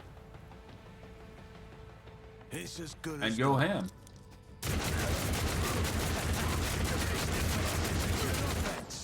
My god, okay. Let's pray we're gonna be fine here. I have no idea how we're gonna fare.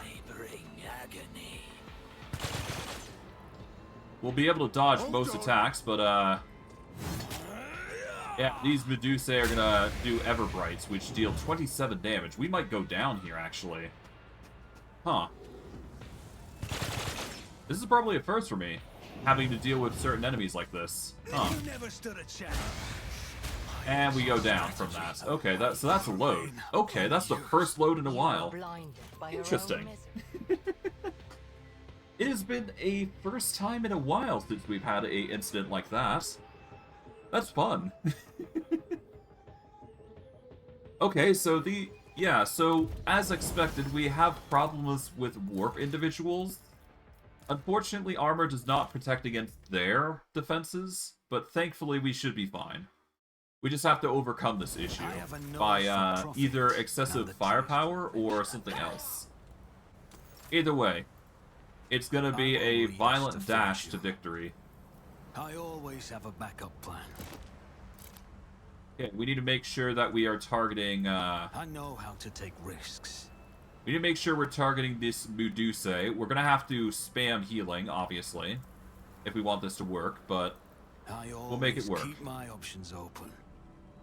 Alright, aim for the Medusae, specifically. That is the goal here. There we go. I will take you down. We're gonna move over to here.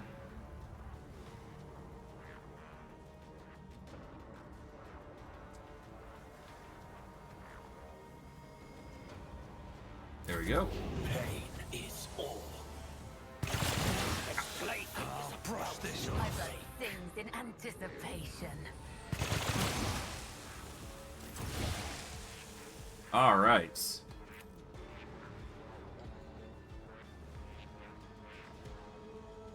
Okay. Ow. We take the monofilament like a Chad. Okay, we're gonna do a burst fire here. I'll make it happen. There we go. We activate Reckless Rush here. Alright, do Wildfire, then we combo with Rapid Fire and Concentrated Fire, I guess. I'll make it happen. There we go. And we're not even going to use the cautious approach here, because we do need to be very aggressive with this one. I'll see to it personally. Another enemy down. There we go. Alright, let's pray this is enough. Ow. Get Yerlit back into cover here. We are the bane of life. Actually, it seems like the Medusae decided to go for the long-range shot. There we go. And we're only... Oh, there you go. That's the 3 shots I predicted was going to happen. My god. Okay, let's heal here. I owe you a debt. Okay, we are going to move as far as we possibly can here. So that way we only get the provoke from this guy. Okay.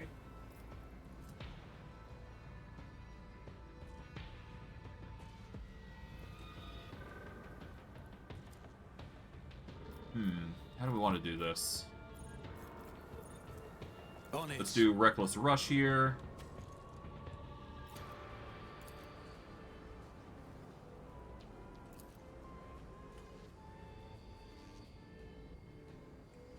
Yeah, let's just go ham here. Alright, activate this. Rapid fire. And just pray that's enough, really. We just basically need to kite this guy, I guess. Oh my god, that's so many misses. Ugh.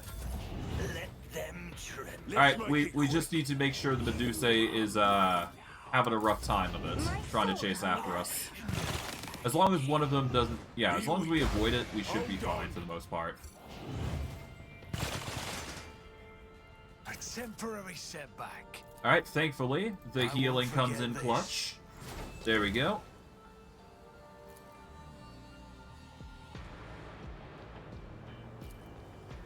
Alright, let's take a single pot shot here. There we go. Reckless Rush. I won't stand for it. Alright, Reckless Rush, then we activate Wildfire. Then we can do Rapid Fire here. It's a... We got 1, 2, 3, 4, 5, 6. We can do 6 blocks here. 6. There we go. We go 6 MP back. Puts us in a bit of a predicament, but we're very close to actually hitting this guy in the far distances here, so... We're gonna do that. It's not the most accurate, but that's perfectly fine. I want to be... I want distance to be the priority here, basically. There we go. Good as done. Nice. We'll slowly get more accuracy as we go, so that's good. Twilight Warriors are going to be doing their thing to try and get at us, as expected. Your misery is mine. We are the bane. Yep, you're going to do Everbright as expected. Pain is... Army of pain won't stop me. Alright, so we can move 1, 2, 3, 4, 5 blocks, I believe. Okay, we can move 5 blocks back here. We just gotta make sure that we're not running into any accidental patrols here. Thankfully, it seems like we've managed to move far enough that it's perfectly fine here. Okay. We got a 25 to hit, but this is escalated thanks to Reckless Rush. Yep, thankfully got a 31 here. We are going to use a medkit to heal ourselves up a little bit further. I'll make sure to Bada boom. return the favor one day. Alright. Let us use an area of effect here. There we go. Do another wildfire here. We are going to activate rapid fire and concentrated fire. We're also going to do a surefire plan here at this point. Because why not, right? Let's be thorough. Ooh, there's a lot of misses. But we managed to get him to 4, so that's good. Alright. Let's make it quick. Alright, they're going to do some shenanigans to try and get us, but to no avail. Nobody is Alright. Ow. Ow. Okay.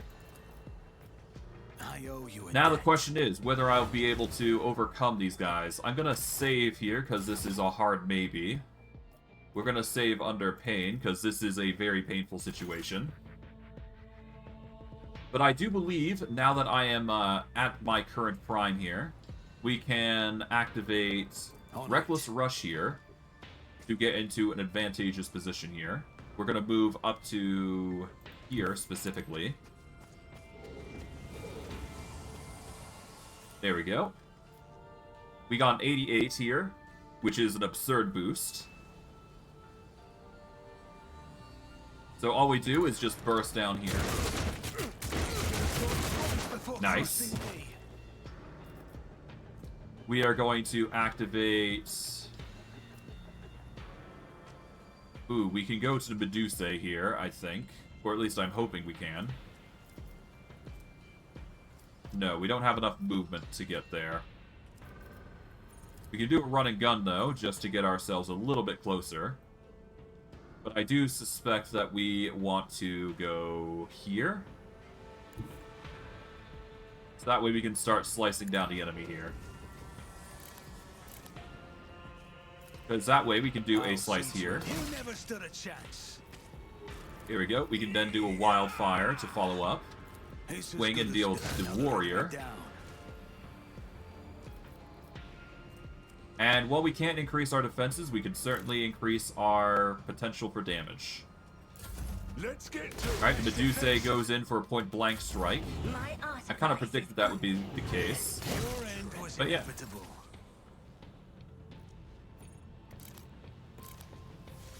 Alright, let's reload here. Who if not me? Let's activate I'll Revel and see to it Slaughter. personally. On it. Reckless. My gut tells me it's about Bada the boom. Another enemy down. Here's my perfect moment. Alright, we're gonna aim for this guy now. And thankfully we managed to do it in the end. Because otherwise this would have been a very horrible It's as good as done. combat here. But thankfully, we're just that good. Hoorah. Sing me. Nice try on the Dark Blast. You failed miserably. Alright, now we can move back up here. And boom. Your end was inevitable.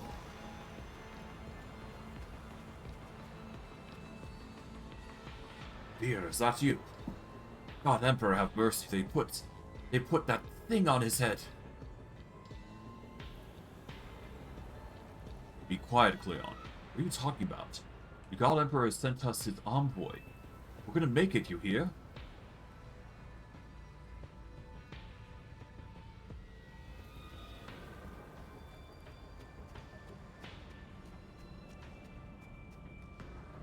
What the? Alvarez? What have they done to you? A Medusa. Keep your wits about you. I have a nose for How is our profit injuries? and a taste They're for looking adventure. not worse for wear. Thankfully, we seem to be fine. It appears that there is a weird bug that's going on that is making our buffs a little wonky here. That's concerning. But otherwise, not too dangerous, I'd say. We're gonna save here before we go any further. Because we did manage to succeed all the same. Despite the injuries that may have coalesced. We seem to be fine. Rise to the top, or get left in the dust.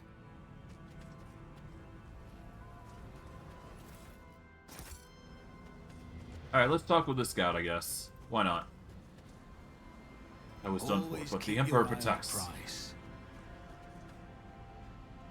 May your bloodline be blessed until the end of time. A strange meaty growth the size of a human head is clinging to the skull and neck of... a man? The emaciated face, at least a part of it, that you can see under the pulsating alien flesh, bears no emotion, and the cracked lips hang slackly open. Vorg, do not look. Eurolatus shouts is the last thing you hear before darkness flows into your mind. Your vision grows dim and you have a sinking feeling in your chest. You're still alive. You're trying to open your eyes. Dark figures dash about in the twisting shadows cast by the fire. One of them is standing in front of you, casually tossing something from one hand to the other. You slowly turn your stiff neck and dumbly stare at the stump where your right arm used to be. The figure comes closer, tosses a frozen hand onto the ground, and breaks off the tip of your nose with a little crunch. Why haven't you died with the others? Why are you still alive? Pain, fury, sadness. Oh, that's a load. It's a good thing I saved when I did. We are definitely going to make a willpower check here, though. Because it's clear that we need to make that, at the very minimum. We're not exactly the most will-driven units, after all. But that's perfectly fine.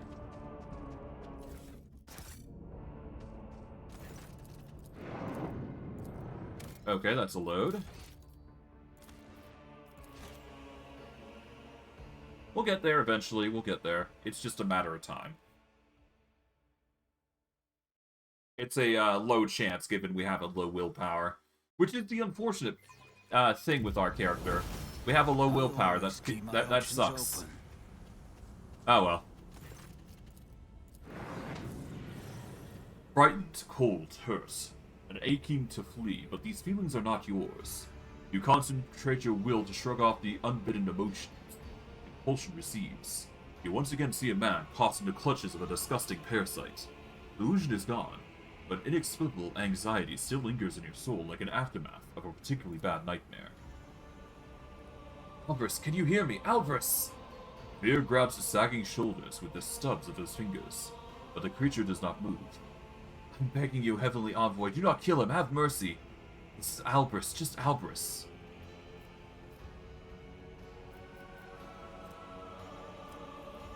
Let's examine the creature. The thing before you is a xenoparasite that Magi biologists call Medusae. These creatures latch onto the brain and nervous system of their victim with dozens of tendrils and assume control over the host. Their nature is yet to be fully studied, but the prevailing hypothesis claims that Medusae are capable of absorbing strong feelings and emotions from their environment. Although the questions of how and why are still a matter of debate. Examine a man. The parasite appears to be tightly and permanently attached to the victim's head. So it seems. You spot a certain pattern in the location of the tendrils on the host's body. Making a few stitches here and there would probably allow you to separate the creature from its unfortunate bearer. Frantic with the grief, the man pulls out a barely sharpened piece of rusty pipe and pleadingly offers it to you. I can't do it. I do not have either strength or fingers, but you are blessed by him, the sovereign of all scars and skies, so you can do it for me. Human. How's this possible? I don't know. This thing is a nightmare. I've seen the likes of it before, bound in chains, listlessly watching. They are always accompanied by their masters during the gory executions. They just stood there and stared. Always stared. But why is there a creature riding Abris now? How? How do we take it off? Medusae. The drivers of nightmares and torment. My dark cousins use these creatures to mask emotions and experiences, which they feed on. What is it? But, okay. Let's separate the creature from its host. Successfully, hopefully. After a few well-placed cuts, the parasite's meaty body convulses, making the tendrils grow soft and unable to maintain their grasp. You dislodge them from one after the other, and soon the parasite releases its host from its volition. The creature twitches its appendages in its death throes, and goes limp in your hands. The man's body collapses onto the snow. Let's take the parasite's body to the void ship, I guess. We can investigate it. Even dead, the parasite is too valuable to leave on the dying world. The small, lifeless body will be delivered to your ship, where it will serve as a specimen for an experiment, or a trophy. The long silence is interrupted by the groans of the rescued man at your feet, still alive. The man kneels to the limp body, clutching the man's motionless hand with his finger stubs. You'll contact the shuttle crew and give the order to transport the survivor to the void ship. There we go. Heavenly Envoy, today you've saved the lives of the damned, who even their own star and the immortal one chose to rebuke. Was this not a miracle? May fortune always be as gracious to you as you've been to his lowly servants. What's that? Saving the doomed quest has been done. I always have a We'll backup grab the plan. loot that we have here, and then we'll be good to go. Elite Blaster Pistol. Pretty good item if you're looking for a great pen item. So yeah, there's options available Rise to the us. top or get left in the We're gonna dust. probably pick these guys up for safety, but you know, we'll deal all that later. For now, align my path with yours. For now. let's see. We're gonna save here. We're gonna leave Eurolet at this position because we don't necessarily need her here now, because that was the sole thing that we needed her for, just to deal with this whole situation. So basically, what would happen if we didn't have the rumor, we wouldn't be able to actually figure out what these scouts were doing here. Let us know. And there has been bugs at times where it wouldn't show these people here. So you gotta be very careful with it. Other than that, you're basically good to go. Keep your wits about you. Regardless, I'm gonna continue on. It doesn't seem like there's any problems anymore, so that's What do good. we have here? Alright. This could be an opportunity. We're gonna disable this. I do believe we have the highest That's Xenos check. how it's done. There we go. We are dealing with some enemies. I do believe we will be able to handle them, though. So, Always keep your eye on the just a prize. matter of actually fighting them and just getting through. We should be fine. I had wanted to go to seek out the Aeldari today, but we'll have to see how much time we have left, because I'm not sure how long we'll have No, don't dare to now that disappoint we've been me. doing this much stuff here. We're going to start the battle here. Eurolet, we don't need you to do anything. We'll just keep going from there. If Allight Warriors could attack us, I kind of expected this outcome, but wasn't expecting it to be so gruesome. But alas, I'll make it let's do it. Consider this a We'll go taste of point what's blank to here. come. Just spam what we can here.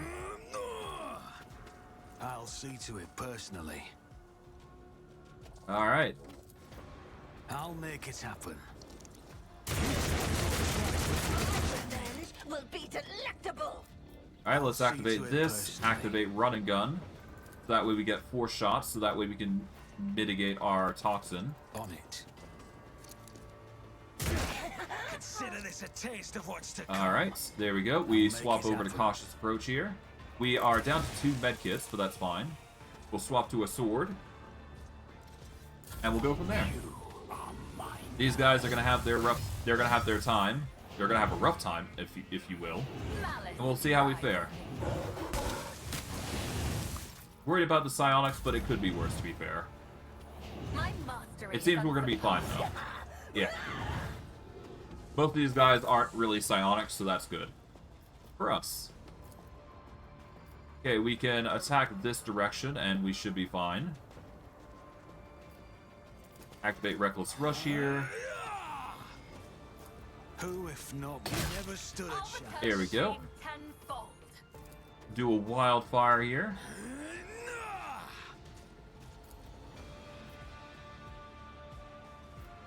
Do a I'll swing see this to way. your end There we was go. inevitable. Let me educate you on the art of pain. And I'm gonna get activating concentrated fire here. There we go. We don't necessarily need to do anything different from what we've done thus far. Fiend of Verbeos is really just coming in clutch for the most part when it comes to combat, so that's good. Pain is all. And we seem to be immune to any poison effects, so that's good. Alright, we're gonna swap over to gun combat here. It's as good Completely as done. blow out these guys here. Ooh. Enemy down.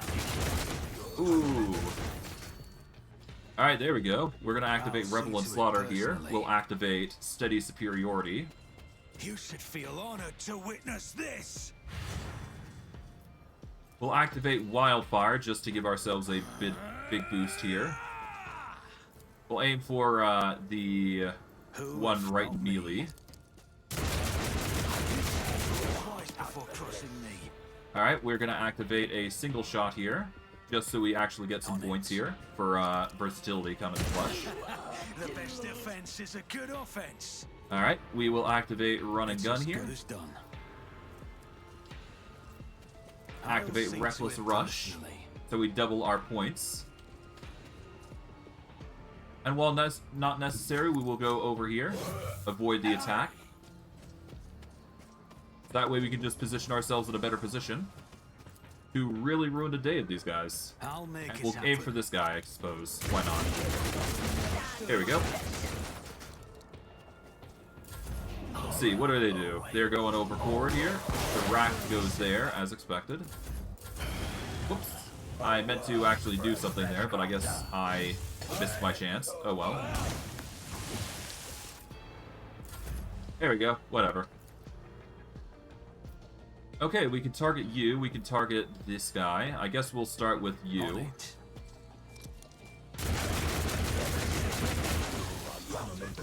There we go. We'll activate Firearm Mastery here. Perfect moment.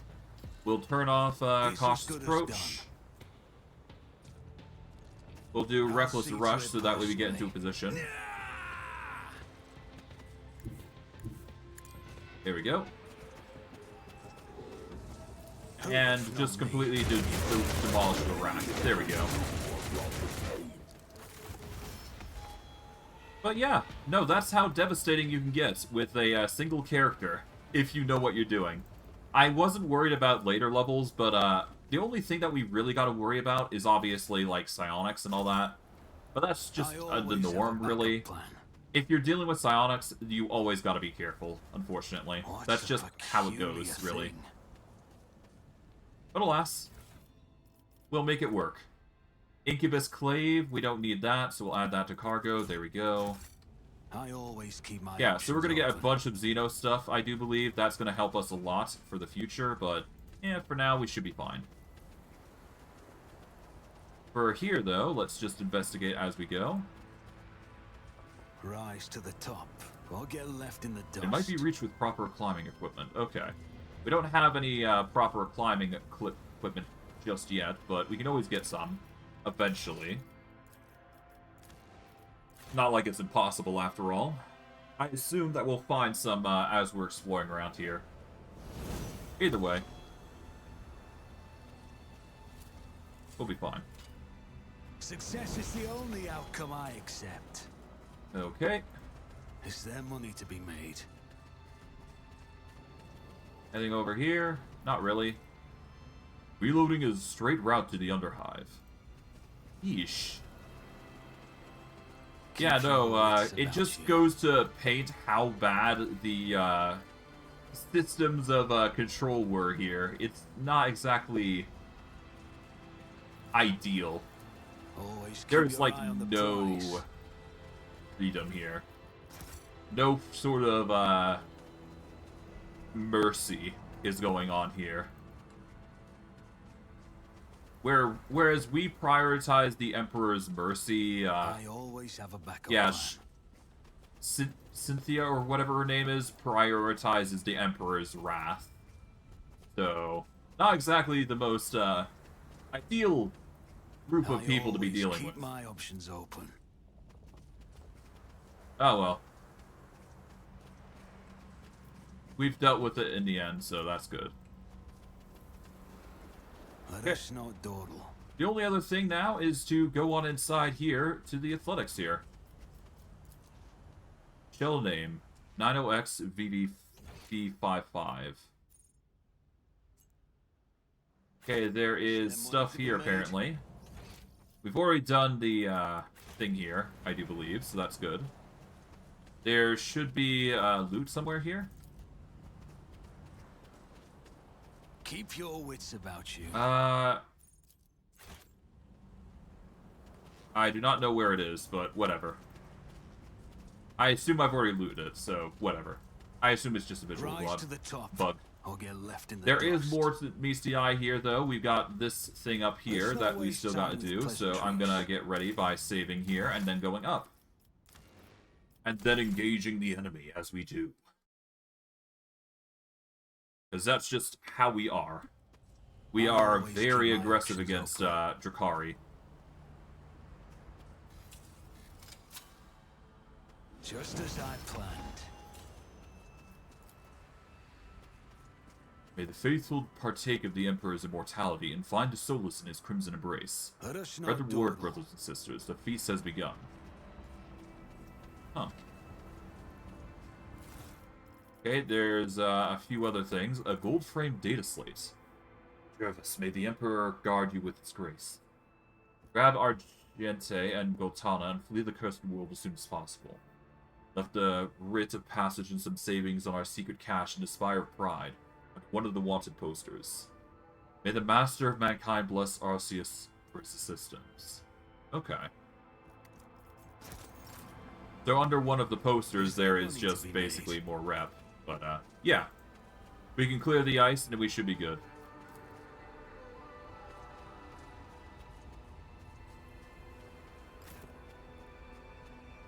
Keep your wits about you.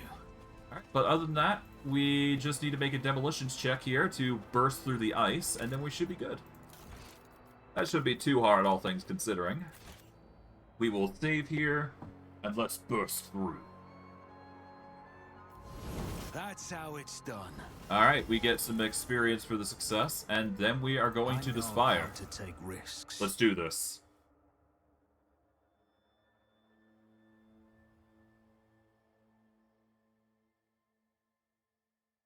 Alright.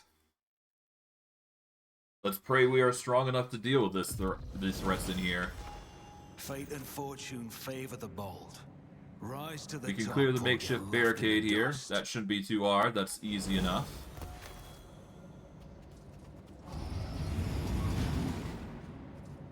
This is where it leads into the ship, I do believe, if I recall correctly. So, you know that ship that we had to make an athletics check to get into? That is exactly the location that we're looking at. We are going to save here, because we are going to be dealing with a lot of, we're going to be dealing with some dangerous foes here. It's not unexpected danger, but it's very uncanny danger. So, prepare for the worst as you go for combat here. It's better to deal with them right now. You'll understand why in a minute. They have a self-destruct protocol. When frozen armor is inactive, self-destruct protocol will become active. The servitors will explode at the end of their turn. While a creature has more than 50% wounds, it gains 40% armor, -6 MP, and may only attack once per turn. So yeah, you gotta be very careful with these guys, because they will blow up in your face if you're not careful. Yearlet is gonna go back into cover here. And yeah, they're going to be a menace.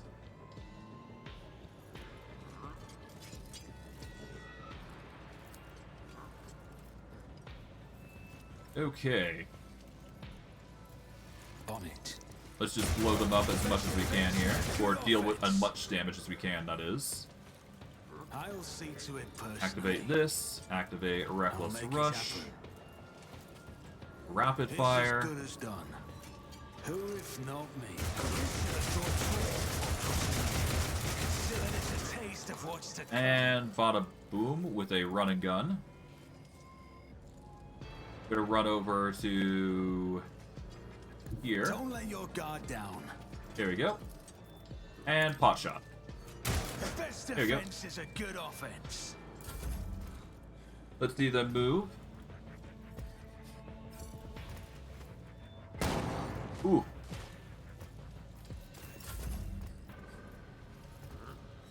I think I got stunned. Yeah. Damn.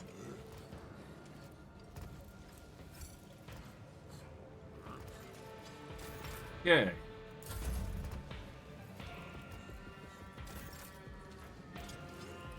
Yeah, so these servitors, they're going to go nuclear, and I don't know what their damage is. Let's see. Yeah, I have no idea what their explosion is going to do, though, but I assume it's very bad. we are going to move all the way up to here. I'm ready for whatever comes. And we're going to aim with the intent to just barrage them as much as we can. We are going to activate Reckless Rush here for this particular purpose.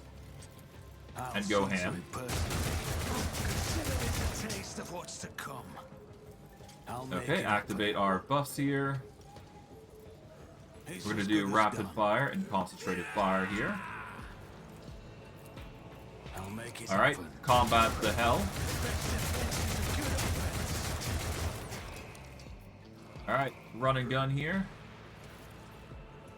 We're going to move as far as we can. We should still be able to target the Frozen Servitor. We're just going to change our route over to here. There we go. There we go. This guy should be active now. Or at least I thought he would be. No, he is active. Okay, he's got an absurd movement now. But unfortunately for him, he doesn't have the movement to actually get to us. Gearlet, we want you to just back up into a corner here. I approach the designated position. There we go. These guys are going to start slowly but surely approaching. We are going to move up to here. Well, do we? No, we're going to actually move up to here, specifically. And we're just going to burst fire this direction here. And hope that's enough. Yeah, so we're going to activate... Well, we don't need a Reckless Rush. Well, yeah, we should activate Reckless Rush here. We do not need the defensive boost, so I'm going to go with that. We're going to activate Rapid Fire and Concentrated Fire for extra damage here. Alright, let's just blow these guys up here. Alright, there goes one of the servitors. Alright, Wildfire to add even more damage to it. It's as good as done. Nice.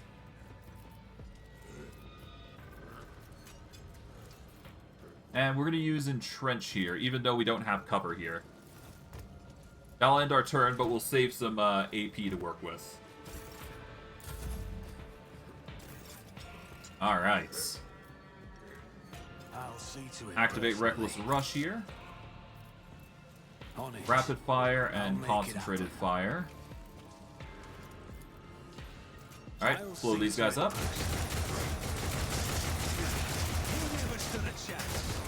Nice.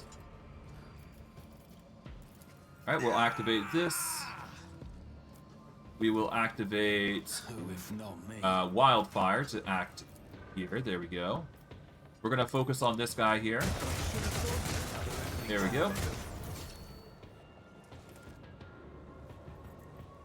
Steady superiority. We can't really... Well, I guess I could use a run and gun to see if I get far enough here.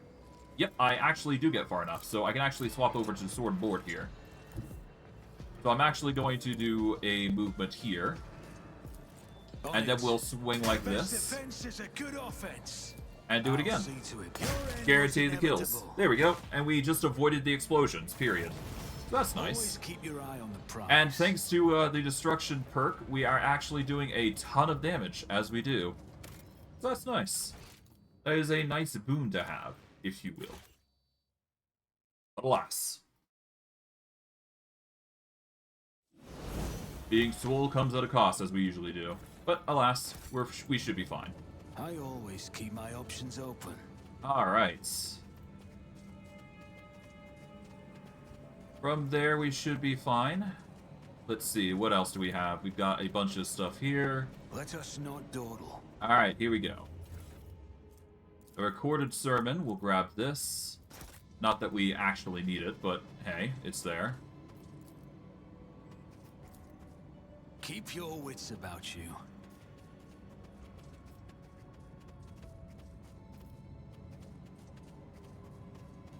Okay. So far, I'm seeing nothing. Alright, Yearlet, we'll just go down here. I do believe there is no enemies, to my knowledge, down here. If there is, then I'm being dumb. But I do believe we should be fine here. There shouldn't be any enemies around this area that should concern us. To my knowledge, that is. Okay, we got knowledge or an awareness here, so we'll save here and see what we find. So far, we're doing quite well clearing this out. It took some time, though, is the thing. We're getting really close to level 40, though. The place is emitting barely noticeable heat signature, which leads further into the hive. Empty Promethium canisters bear a child's bloody handprint. Always keep your eye on the prize. Yeesh. Doesn't appear to be anything over here, but there is the athletics check to get out if we ever need it. Not that we need to, but we are going to be using it for the skill check proficiency stuff. But yeah. We will save here, go up and out, and then go back in. That's really all we're going to be doing here. Failure is just a temporary That is a setback. failure, so we're going to have to load.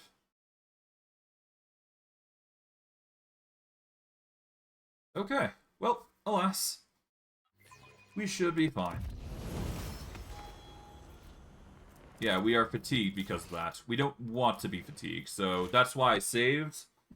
Because we can easily load that, and we should be fine. We need to do it 2 successful times, basically. One going up and one going down. I always get the job done. There we go, that's a success. That's experience added to our list of experiences that we're getting. Which is pretty cool. Yeah, we managed to get 15, and then we can go down inside again, so that way it's another boost. We'll save just to be safe, though, because you never know. Really, the weather of this planet should be demolishing itself, but I have no idea how this is going to work, but we'll see. It seems like we're fine, though. And we succeeded in that, so there we go. Okay, we don't need to make those checks again. Good.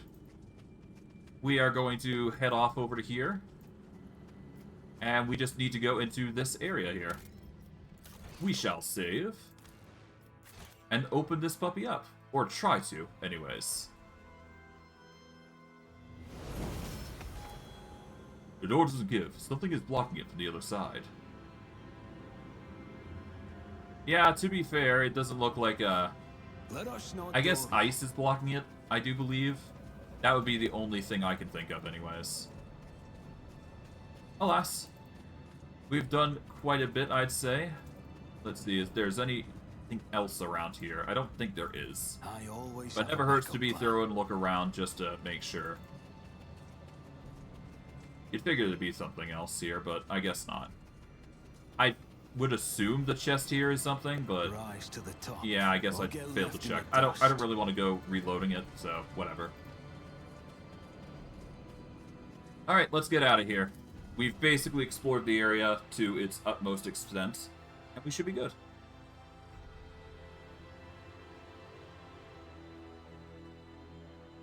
Alright.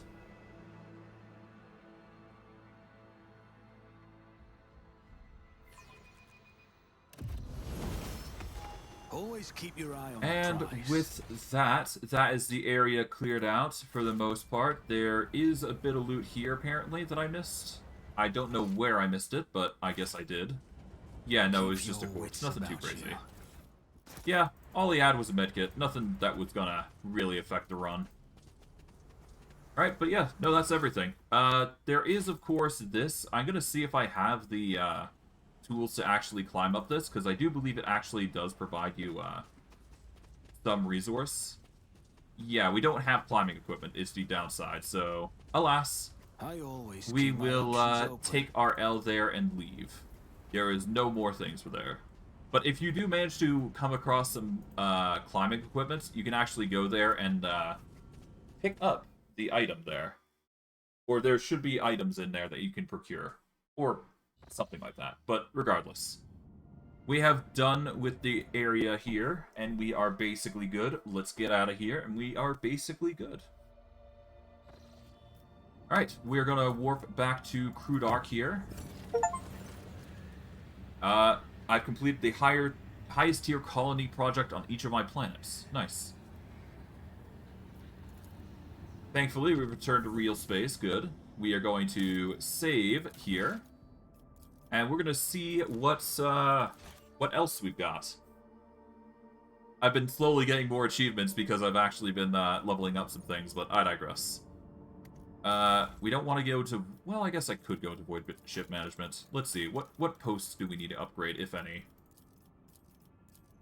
We can upgrade Vulnerability Scan, and I will upgrade the RAM, I suppose. There we go. No reason to not. Alright, and so at this point, we go into Colony Management. In fact, before I actually go into Colony Management earnestly, we are actually going to save here, and then we are going to see what we find. Okay, Colony Management. Janus, we still need to give the... We need to get the loss, so we need to get 4,100 rep. We got the Charter of Minimal Rights, which is good. Cosmolican Auction is not really something we really need. But hey, it's there if we want the rep, I suppose. Complacency and Efficiency increase wouldn't be bad, but we've already got a full, you know, boost there, so we don't need it. We can increase our profit factors by getting Praise and Abuses and Holy Profit. We can also increase our supplies by getting +3 to security on all colonies with Call to Arms. I'm going to go with the Cosmolican Auction here. Yeah, I could do the Sorted Goods, but I'm going to go with Cosmolican Auction. Well... Yeah, no, we're going to go with Cosmola. Well, yeah, we'll go with this. We're going to get this so that way we can get more rep with them. Lord Captain, Rebeo 6 begs for help. Something terrible prowls on the planet, searching for a way to wipe off the planet's inhabitants. Victims died in small groups at first, so they dismissed it as simple accidents. A poisoning, a crash transport, a fire. The death pools started to rise, and explaining everything as mere coincidence is no longer an option. The enemy appears to be testing out different methods of killing our subjects, like it's looking for the most efficient way to murder as many of them as possible at once. Our pick traps sometimes caught sight of a blurry dark shadow walking among the people, but no one has actually seen it with their own eyes. What kind of accidents? Various sort of mechanical failures, ventilation systems emitting substances that have no business being there, auspexes registering spikes of radiation, maintenance systems shutting down with no apparent reason. It all resembles extermination experiments, with your servants playing the role of test subjects. Any ideas? The art of hunting relies on the art of hiding. You cannot see your target, then make it so the target cannot see you. Deceive its senses and seize your advantage. A predator walks among your people, when it's time to become the predator ourselves. Your servants can't see it and don't know where its lair lies, but I will tell you how to find it. You need to spark the beast's curiosity. Leave something it craves out in the open and mark it, so that you can track the beast as it's carrying the bait away with its jaws. That's how we hunt cunning prey on Fenris.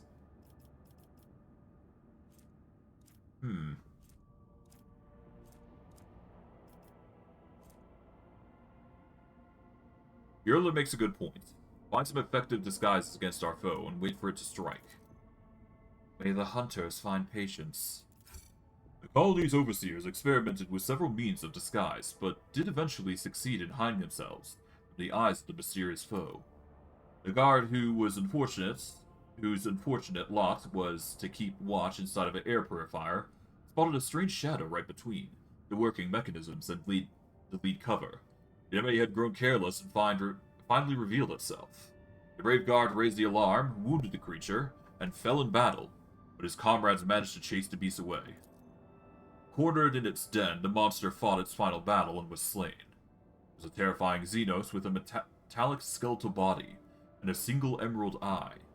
Its lair turned out to be a crypt-like chamber, and beneath it was an entire fortress buried in stone. The walls were covered in glyphs similar to the mysterious patterns that the mad convicts were drawing. The chamber also contained the dissected remains of the missing miners. The omnisci's servants studied the bodies, the crypt, and the Xenos' corpse, hypothesizing that the inhuman belonged to a caste of sages among its kind. It had remained in stasis for ages untold, but had recently been awakened by either mining efforts or the explosions caused by Drukhari invaders. After killing everyone who would approach its lair, the creature tried to wake its brethren, but millennia of tectonic shifts had crushed the underground fortress. The creature was alone. Whenever the wearer ends their turn, they deal 3 times int bonus energy damage, with armor penetration equal to the wearer's intelligence to all adjacent creatures. If the number of damaged creatures exceeds 3, the target suffers the staggered effect. Huh. The fearsome insects, the one that assailed the colony, were the only tool the Xenos had left, so it chose to lie in wait. But when the heretics of the Final Dawn sabotaged the fortress's reactor in their attempts to destroy the planet, the Xenos grew restless and started searching for a way to exterminate the humans. Now the last Xenos survivor was dead, and so was his entire race. Or at least, so prayed every denizen of Verbeo 6. Alright, there we go. That's that done. We've got a ton of resources now as a result of that, and we also got a boost in intelligence, fellowship, and willpower, which is something we kind of desperately needed, I feel. Acquiring captives from enemies of humanity for use of forced labor is a possible way to replenish the workforce. Yeah, but that sacrificed security and profit factor, and I don't like the idea of capturing Xenos. We can get profit factor and efficiency by using pure blood. We can get Promethium, plasteel, and adamantine. Navy whips. This will give us boost with the Imperial Navy. It'll give us complacency, efficiency, and security boosts, which is not bad. We'll go with the Navy whips. Why not?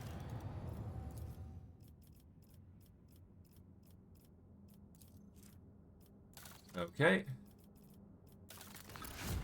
Cospholican option is already done. That's good.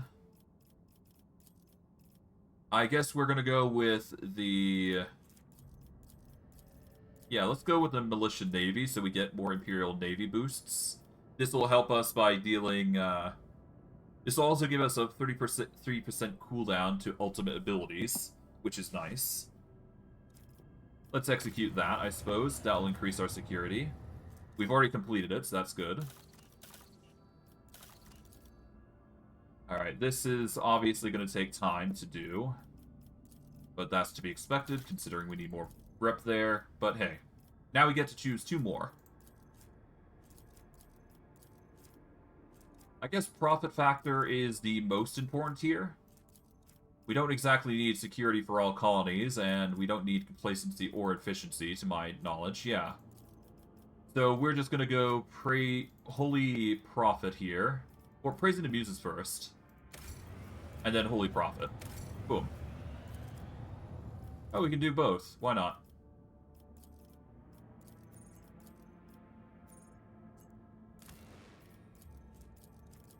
Alright, well... There we go. It seems like I can still execute projects, even though the limit has been hard-capped. That's good. It means I can complete everything here. In that case, hold on. Couldn't I... Yeah, I can get Gracious Priests, which gets us Hospilitant Medical Kits. Why not? There we go. It seems I can do a bunch of stuff here. Cool. In which case, I could probably get the upgrade for the Lost here as well. Yeah, we completed that. We just need the reputation for the Fellowship of the Void. So we're going to get the Scriptorum here. There we go. That's done. All of that's done. Perfect. The Navy Whips is being done. Okay, how about this? That is all done. Perfect. Okay. We're getting really close to completing everything that we need to. So that's good. Our complacency is a little lackluster on Verbeo 6, which is a sad thing, but that's fine. We get even more Iconoclast boosts. We get more people. We get more Hospilitant Medical Kits. And our security is absurdly high on all planets, so that's good. Alright, before we go any further, I am going to enter the Void, or go back to Bridge, because we can buy some stuff now. Now, I'm a little worried about Well, I'm a little worried about a few things here and there, but whatever. Oh well. Okay.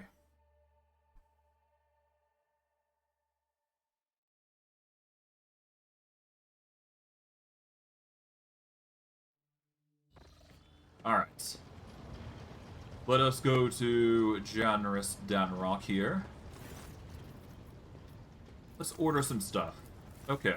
We can buy the triple Void Shield Array, which provides 190 to all sides, which is really nice. Okay, we got the Drusian rep max. We don't need to do this. We got a chaplain here, basically, taking over. We got the... and a bunch of other stuff from the things here. The only thing that we can't buy is obviously the Ghost Town, but that's fine. Annihilating Astartes Bolter. Wish I could use that, but alas. We don't need this, but we'll buy it all the same. We don't need this. Don't need Elderflow, because we don't use it. Thunderhammer. 28 to 39. We don't really use Thunderhammer, so... Wait, what is the damage? It's 28 to 39. Righteous Justice is better. Portable Deflector. We always auto-dodge the first hit from each attacker on the battlefield. This is a really good item. But alas, we can't really use it to its fullest extent. This is just straight-up heavy armor. Not the best, but hey. If we had a high carouse build, this would be fantastic. But yeah, you get like a high... You get 30% dodge, which is cool. Hollow Field Emitter. We don't need that, but hey, it's there. Why not? Alright. Fellowship of the Void. We want to increase their rep as much as possible at this point. Buy everything they have here. Aspala Mission. We can buy everything from them. We don't need the Astartes Bolt Pistol. We can buy those mid-kits. Let's see. The warrior has melee weapons equipped in both hands. Their slash ability makes the additional melee attack with the secondary weapon. We don't use two-handed weaponry. Every second use of the Psycho Staff unique psychic power deals 2 times willpower bonus additional damage. Pretty good if you're a psyker. Laughing God Pendant. That's an assassin ability. Breath of Purgation. We don't need that. Don't need the Drukhari equipment, but it's there if we want it.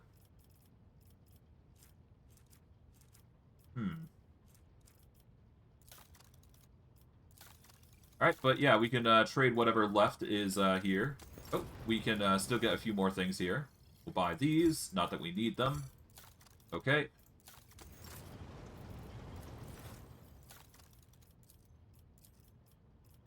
Do we have any other things that are on our inventory? No, we do not. That's fine. Alright, there we go. Done.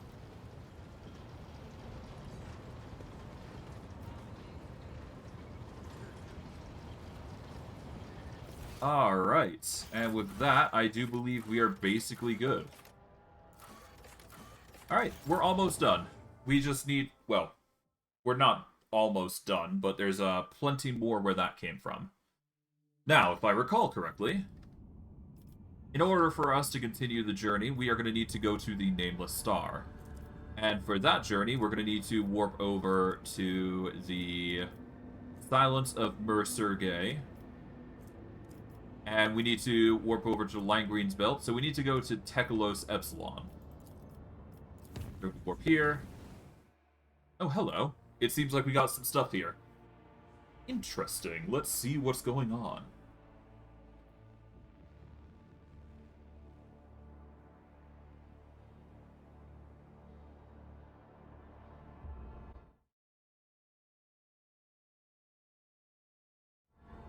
Okay, apparently, my computer wants me to reset. I'll deal with that later, though. That's a concern for, me's next time. Oh, hello. Vorg, how wonderful it is that I found you here. Uncontrollable anxiety washes over your body, causing you to lose your breath. Cassia notices this, closes her eyes, and you are released from the grip of emotions that are not your own.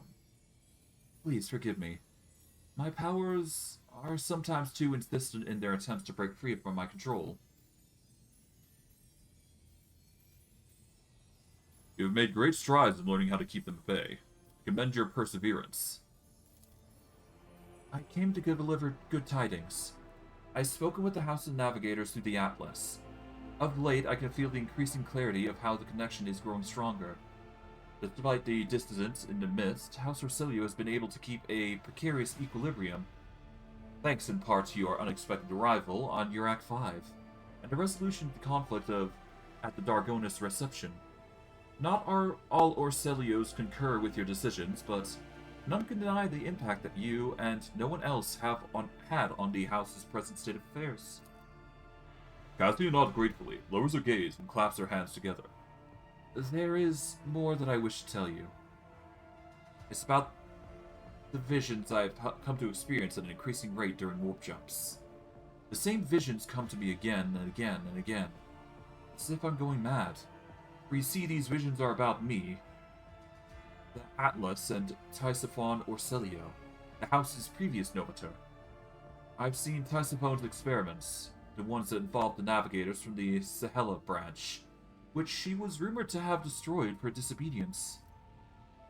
But the visions told me altogether a different story, one where the Cephalas helped Tirspawn create the Atlas, and they vanished immediately after the experiments were done with. Perhaps I can... No. I know I can find a way to the palace of the Atlas if I recreate Tirspawn's journey from my visions. A real palace, not the psycho-physical illusion to which the Orsilio navigators can reach out. I've always had a feeling that it truly exists in our world. Now, however, I know with absolute certainty.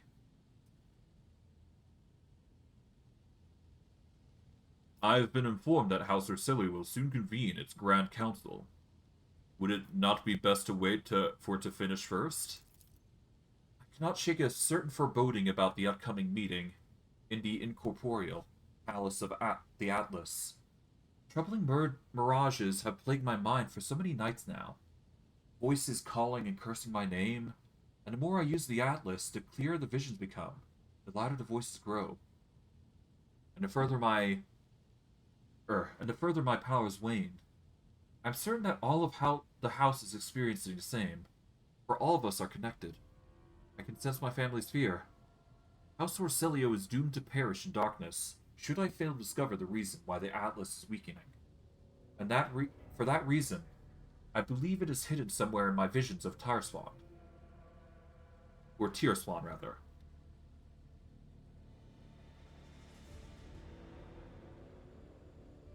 What makes you so sure that you'll find a way to this physical manifestation of the Atlas? I saw Tirspawn experience an epiphany in a dream, just like my visions came to me on a travel through the warp. She beheld a planet hidden behind a ruling warp storms. The world promised her great power, so Tirspawn gathered Cetrellus, her most devout followers, to go on a suicidal journey through the Tempest. I know not the details of what happened on the planet, but it was there that Cetrellus sacrificed themselves for an experiment of some kind. And it was there that House Orsilio attained its Starway Atlas. For the first time ever, I had an opportunity to find the answers to the questions my mentor so deftly avoided. Why did Tirspawn choose me? What is the Atlas? Is it true that House Orsilio's past is drenched in blood? Please, do not snap this tawdry drawn string of destiny, my destiny. Journey with me to Tirspawn's wake to distant stars.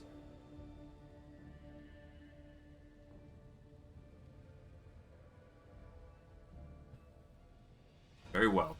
I shall help you, Lady Cassia. Cassia breathes a sigh of relief, but then looks into her ruby eyes quickly darken again. The house is watching me, both the renegades and the loyalists. I doubt that any of them will agree to even a brief armistice for the sake of learning the truth about the Atlas's origins, and I do not wish to see House Orsilio lose even one more life to another fractational skirmish. No. I shall go after the answers about our past on my own.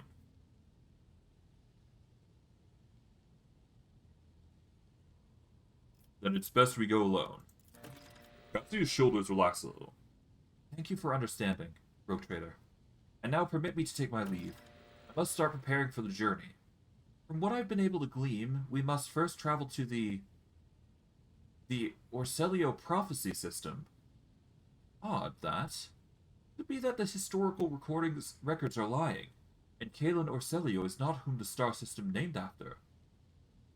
Either way, that was what the citizens which Tierspawn embarked on her journey, and we are going to follow in her long-forgotten footsteps.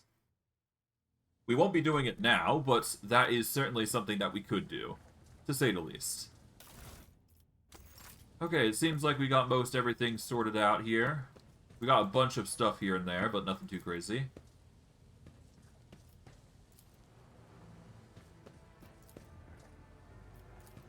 Bunch of stuff here.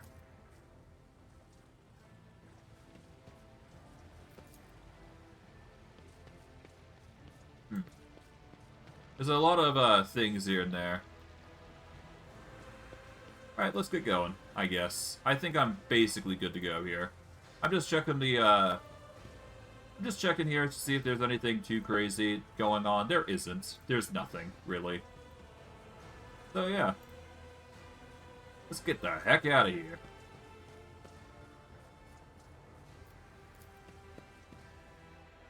Alright, nice. But yeah, we've been given the Price of Power, which is perform the ritual. I'm going to be saving that for after we deal with the Aeldari mission that I've been aiming to go towards, but I think the most we'll be able to do is get onto the planet and probably investigate a little bit. But that's about it. Okay, we're going to save here. And we are going to go to Tekalos Epsilon here, which is where we need to go for the Silence of Merciful. Lord Captain, I bring you new information about the Xenos device that you discovered during your time away. Ever since your return, the tech priests have been making every effort to comprehend the nature of this mysterious technology, and they've succeeded. To an extent. After many rituals and pleas to the machine god, they have awakened a Xeno artifact. For but a moment, it produced a holographic copy of a planet, and coordinates that match the location in Langgreen's belt. Perhaps you wish to see it with your own eyes, what this destination holds.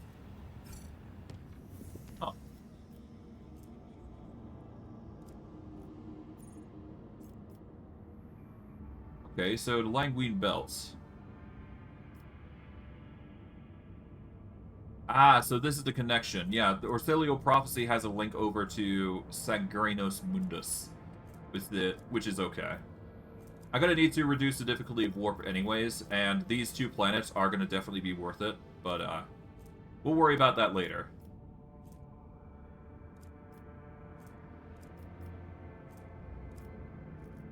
Let's see, colony management.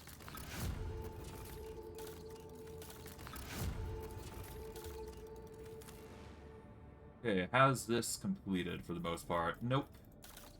Well, alright, here we go. We can get easily Promethium. I'm going to increase our profit factor here. There we go. Everything here's done. How about here? The loss requires more rep as expected. Alright.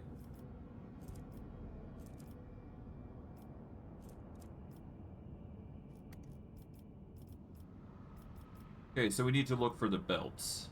Langgreen's belts, which is over here. Okay, so I can do that as we're going. Alright, that shouldn't be too hard to do. We're gonna need to go there anyway, so there you go. During the warp reef. Okay, we can approach the warp reef here. Damn it! That's a 90% chance. That should have been successful. Nuts. Okay. I'm sad that we couldn't get that, because that would have given us a very good boon. That... It's a low chance to get it, but it's necessary. Okay. We'll get the colony management done.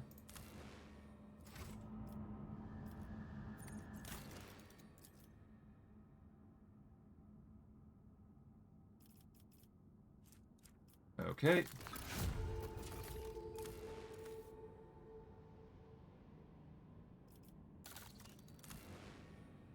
Okay, what else was here? Nope. Okay, what else?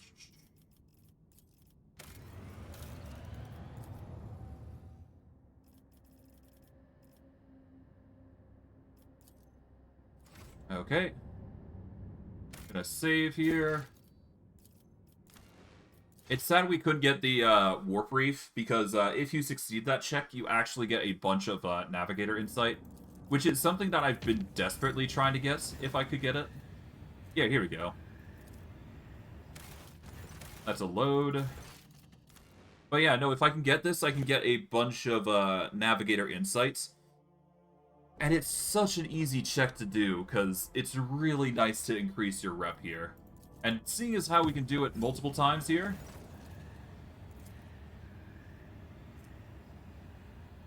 Cassia, why are you doing this? It should be my check that's doing this, not you. Ah, God.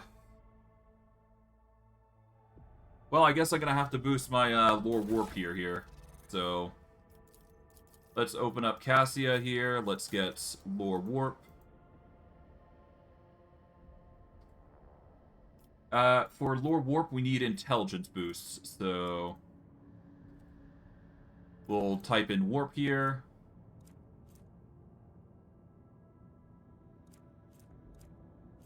We're gonna give this here. There we go. This gives us a lore warp boost. There we go. And we need intelligence. Okay, intelligence.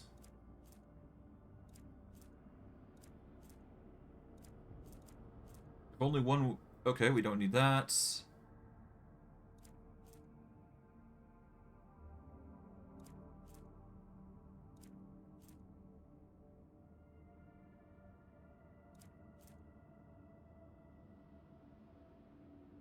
Yeah, we don't need much. Okay. This might help. I'm not sure it will, but you know what? It's a small boost that might help us here. Maybe. We'll have to see. But the reason is probably that Cassia is, yeah. Yeah, for some reason Cassia's making that check when it should be us making that check. Which is stupid. But we're still going to roll the dice because we do need her warp to succeed here. Because this is actually a rep boost. Well, no, it's not a rep boost, but it's a insight boost. So we're going to load until we get a success here, because that matters. It does seem that we're getting a ton of profit, though, so that's cool. And there's going to be a point in time when the profit gets to absurdly high results here, so be ready for that. Come on.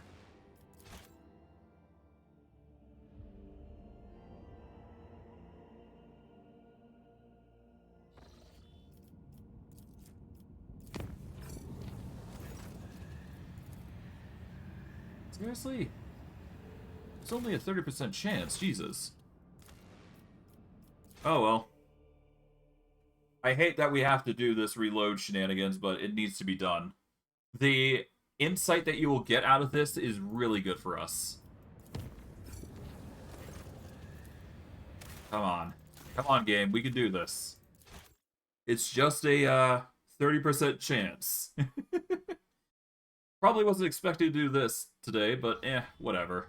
It's kind of expected at this point. Come on, game. You can do better.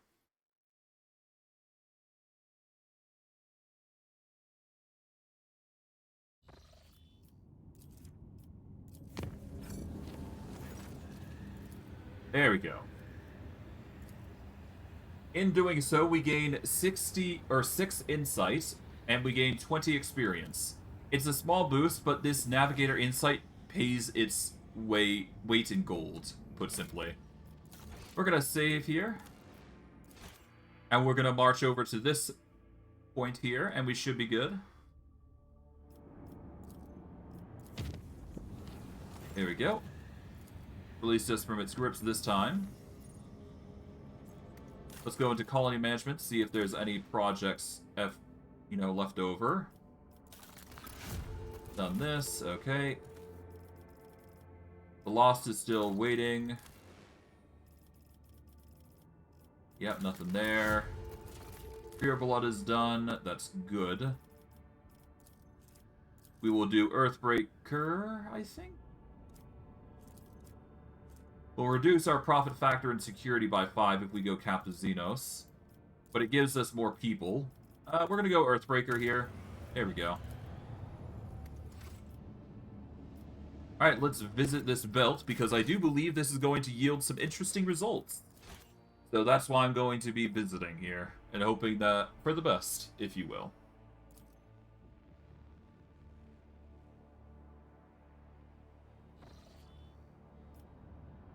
Pirates, okay.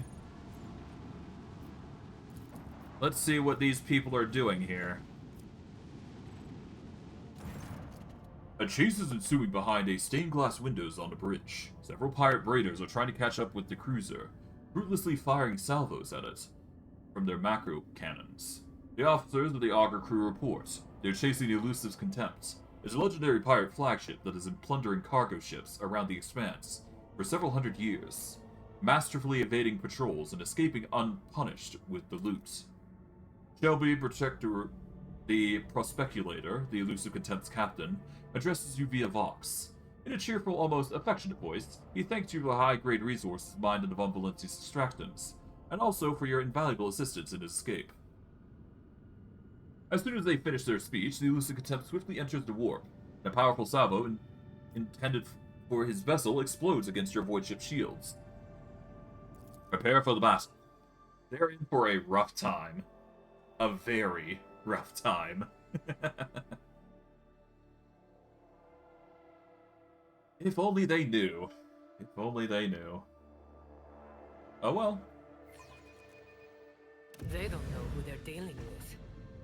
Yeah. So this is one of the few special fights they actually get into with dealing with the enemies. Thankfully, we are just built different, and we're just swole as hell right now. Otherwise, this would be a lot worse for us. So we're going to activate all hands on deck here. This is going to give us multiple salvos of missile, which is actually going to be really handy for this particular instance. And we are going to completely demolish the hell out of the elusive captain by using these missiles. Okay, we are going to... Yeah, I think we're actually going to... Yeah, let's warp here, I guess. Let's put a weakness on your front. Okay, so it seems that on the side here is your weakness. Okay.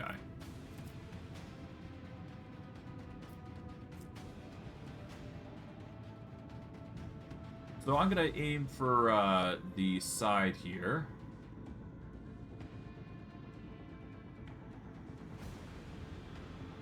Well, I guess I could just barrage you, then use Expeditious Reload, right?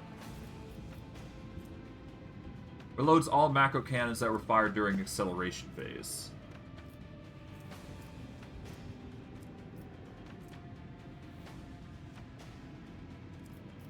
Macro cannon, dorsal lance, lance. Okay. So I'd basically get my pattern plasma batteries sorted.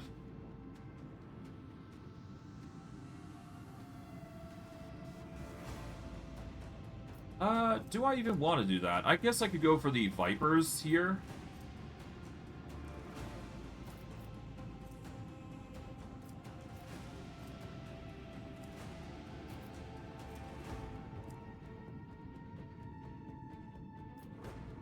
Yeah, let's see. I'm actually gonna go here. Why not? Let's just barrage into this guy close range. Why not? Let's make his life a living hell.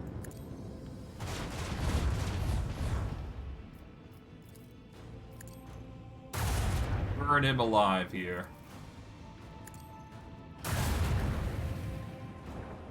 Bada boom.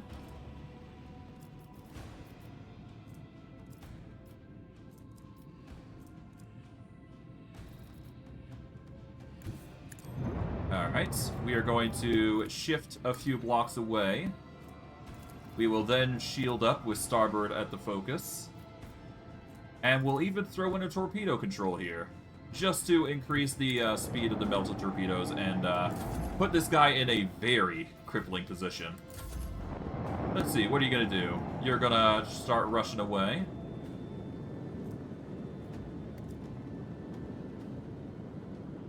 Target destruction confirmed. Praise the Omnissiah. Damn. Okay, so we really, You know what? Actually, let's load that. Maybe I can do even better. Hold on. I got a plan, actually. I got a very fun plan in store for this guy. If I'm able to do this correctly, this could get really funny. I don't know if this is an achievement or not, but I can certainly try, is what I'm going to be saying here. Let's see. Okay, his weakness comes on this side, as expected. Okay. If we warp, then we would have a guaranteed advantage here. Let's see, if I move 2 up, I can...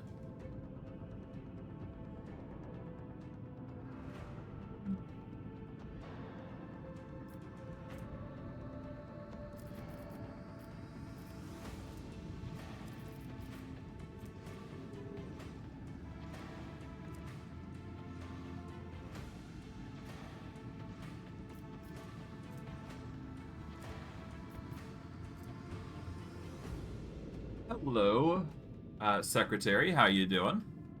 Alright, I'm going to do a shallow jump here. It's a bit of an awkward jump, but it's necessary for the occasion that I'm going to be doing here. We're going to use all hands on deck here. And we are going to be aiming for a position here, I guess. Yeah, if we go over here, we should be good. Then we can put in 3 missile salvos here. That'll allow for some serious damage here, I would assume.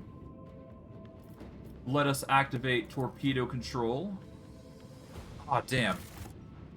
Okay, so that's no. That's a no-go on that. Okay, let's reload that then.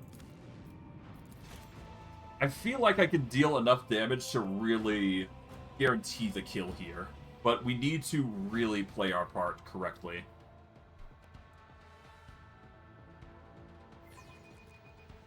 Well, welcome. Yeah, no, this game's lovely. It's just you got to be very strategic. I'm currently playing solo with 1 character. Yes, I do have ship battles and all that as full characters, but I'm going it solo for the most part on every sort of character here. Okay, I think I can get away with...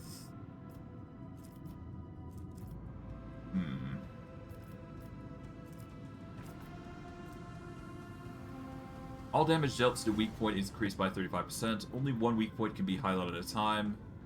It's never located on the opposite side of the ship. That's a problem considering most of the time it is on the opposite side, which is this. Let's try again. Come on. Okay, yeah, no, it's just going to be guaranteed there. Okay.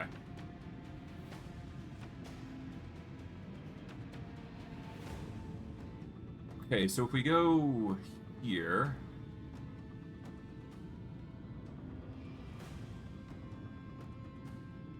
Okay, so we need to warp, obviously. That's the guarantee. We're going to need to warp here.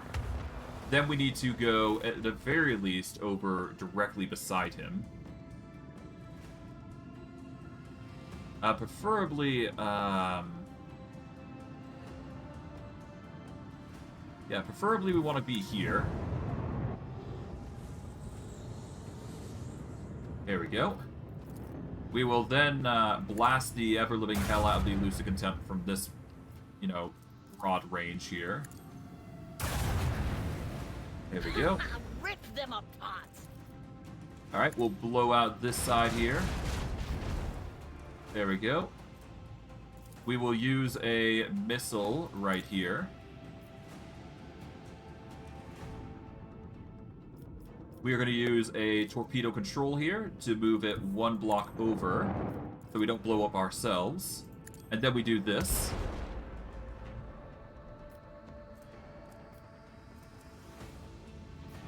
And can we do anything else? Not really.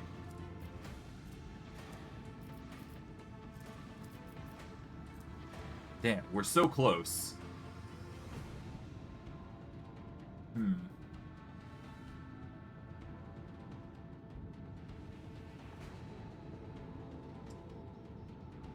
I don't think there's anything else we can do. Unless, of course, we can find a way to literally try and demolish even further here.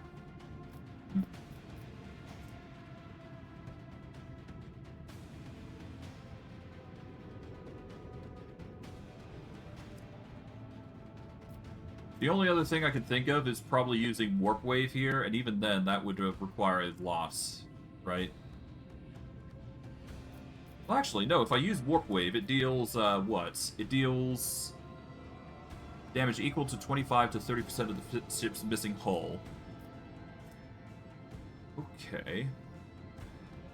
It deals that damage twice for a 90-degree turn. Okay, let's load. Let's try this again. There is a... I feel like I can do this. I don't think I can make it... I don't think it's an achievement, but I do really want to try this to see if I can just take him out in one blow.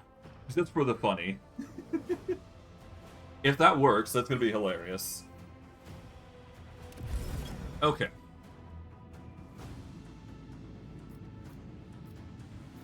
Okay, the most I can probably do is new heading. Vulnerability scan is not going to cut it here, I don't think. So we're going to aim for the attacks on the back, I guess, and then we'll go from there.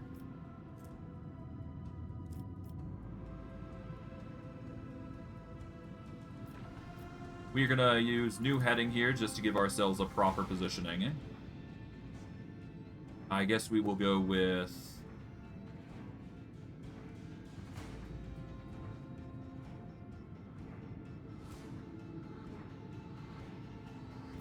Let's see. We'll go up here, I suppose. Okay, we are targeting this side, it seems. So with that, we can use a vulnerability scan. Okay, so it's targeting quite literally the opposite side, which is not what we wanted. Okay. Whatever.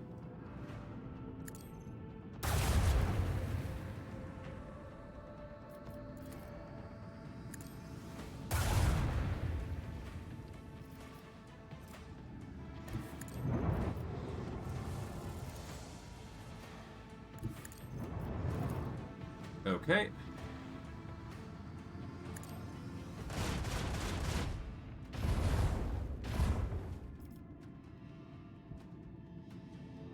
Alright, we're going to activate all hands on deck here. Fire down 3 torpedoes here. Activate torpedo control for this particular... Oh, damn it. Okay, so we're really close. We just need to really,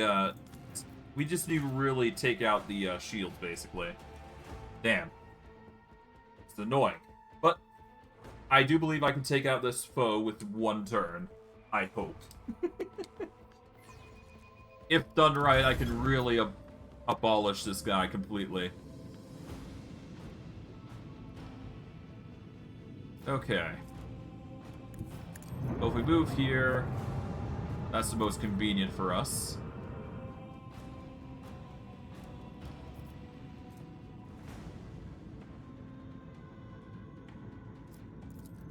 Yep, we'll just do this. Again, front, which is not what we need. Whatever.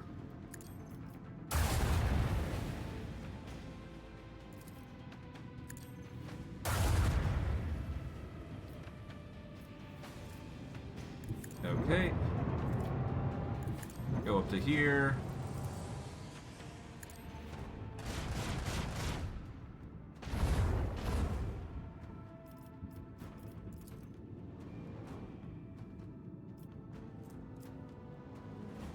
Alright, and let's go for a all hands on deck salvo. We want to start with the away missile, I do believe, and then we focus on the middle here. And then go here, and then we do the torpedo control. Damn it. Okay, so I need to actually move up a bit further. Damn. That's such an annoying missile. Damn it. Okay, well, I'm gonna do it again, I guess. If I can get the missile shot in, that's only gonna make it even better, so there you go, right? Okay, but once I got it, right? Okay, go here. I'm not even going to bother using vulnerability scan here, because it clearly doesn't work as intended. Okay. Make sure we activate new heading here.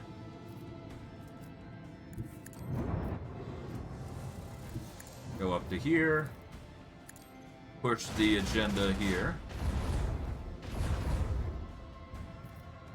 Okay, we need to turn a right direction here. So we activate all hands on deck here. Activate the 3 missiles, like so. And I do believe I turn this direction.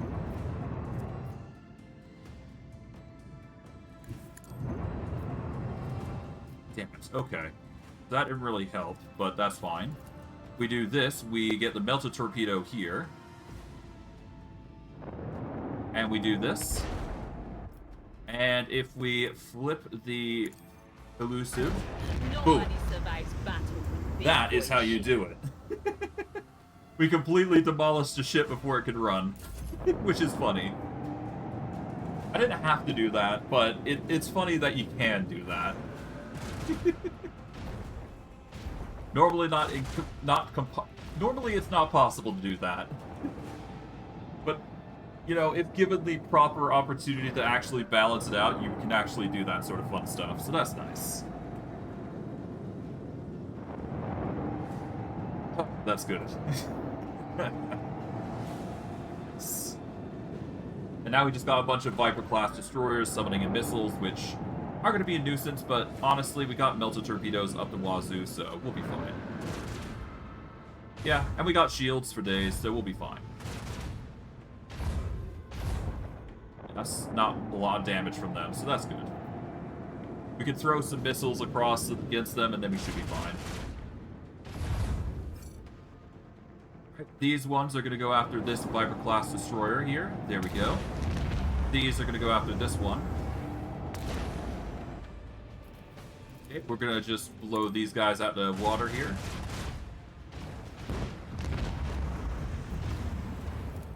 Okay, we're going to throw in missiles up the wazoo here.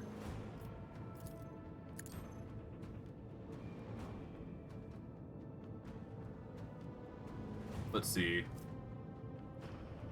We're going to move over here, so that way we get as much distance as possible with these lance weapons here. Okay, we'll deal with you. Right, we're going to warp forward here. And then we'll just blow up this one. There we go. Nice. Or at the very least, get into a position where we're going to be fine. We'll get a expeditious reload here. Not that we really need to. Yeah, it was fine. We could use that. It's all good. Alright, plasma torpedo's gonna blow up. Okay, there you go. They've tried to blow up some of our ordnance. It's fine. A little worried about the destroyer, but honestly, it could be worse, to be fair. Yeah, these guys are nothing that we can't deal with. Yeah, that's like minimal damage. Ooh, our shields there are looking a bit low, though, so we gotta be careful there. But we'll be fine. Oof. Alright, the ship's taking some significant damage now. Or damage worth concerning.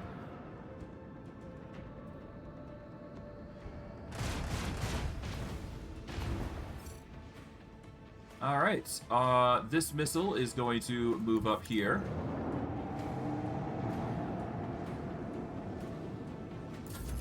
This one is going to destroy this plasma torpedo. This one's going to destroy that one. There we go.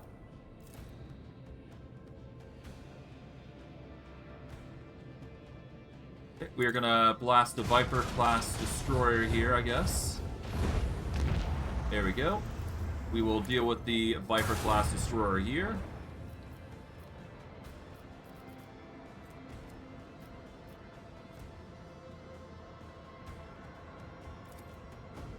We'll activate this, so that way we move over to here, at least. Blow this up. Nice. And then we will just back off here. And then these missiles will just destroy themselves, and then we're good to go.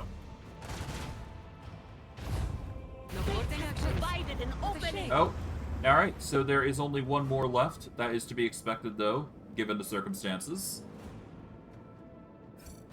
Alright, this torpedo is going to backtrack here.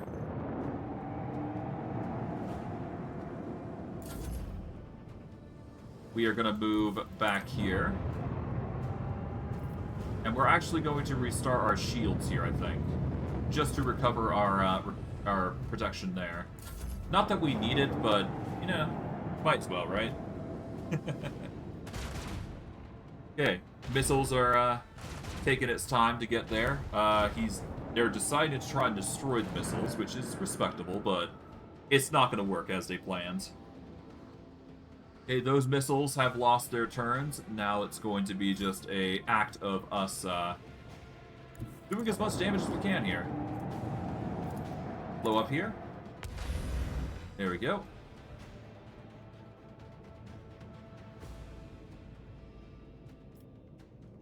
I guess I will go here. Make it as... Yep, there we go. We can just barely get the attack here. There we go. Pop.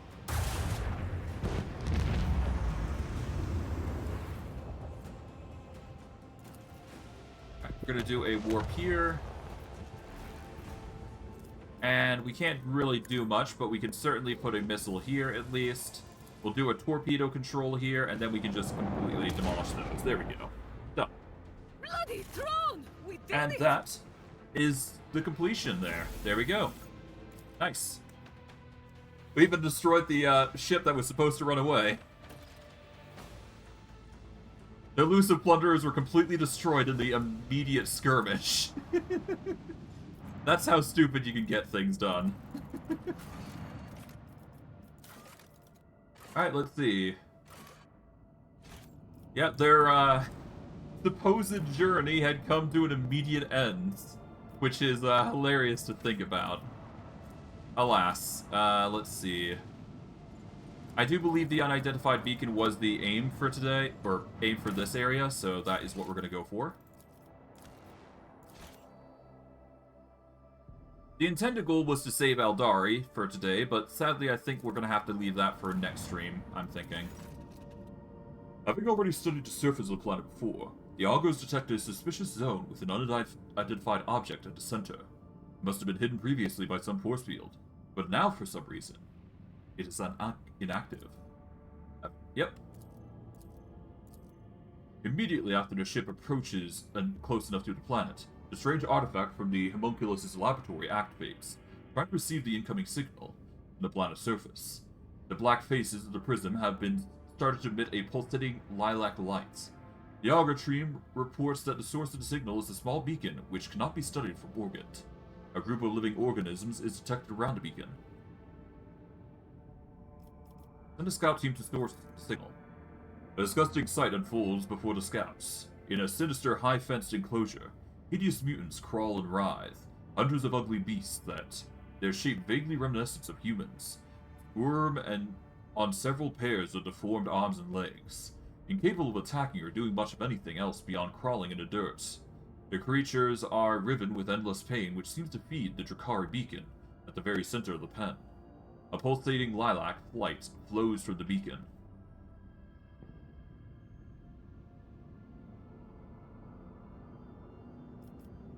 Yeah, no. Burnt to place with holy flame. Well, actually, I guess I could load it just to see what happens. After all, to understand your enemy, you must do this sort of thing, right? As cruel as it sounds. Let's see. Out of morbid curiosity, I will investigate it.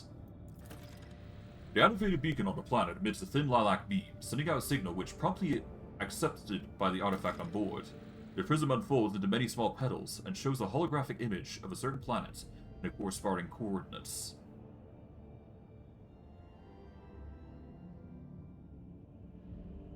Let's bring the beacon onto the... well... yeah, let's bring the beacon to the ship.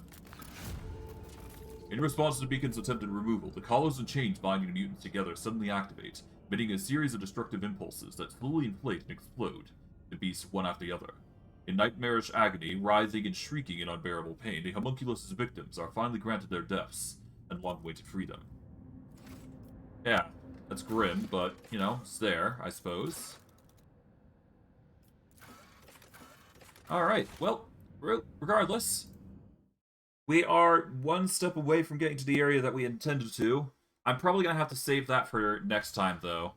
So what I'll do is I'll get to the area, the Nameless Star, and we will deal with it. As planned. So we shall save here and go to the Nameless Star. And see what we come across. Oh, thank you for the follow, Secretary. Much appreciated.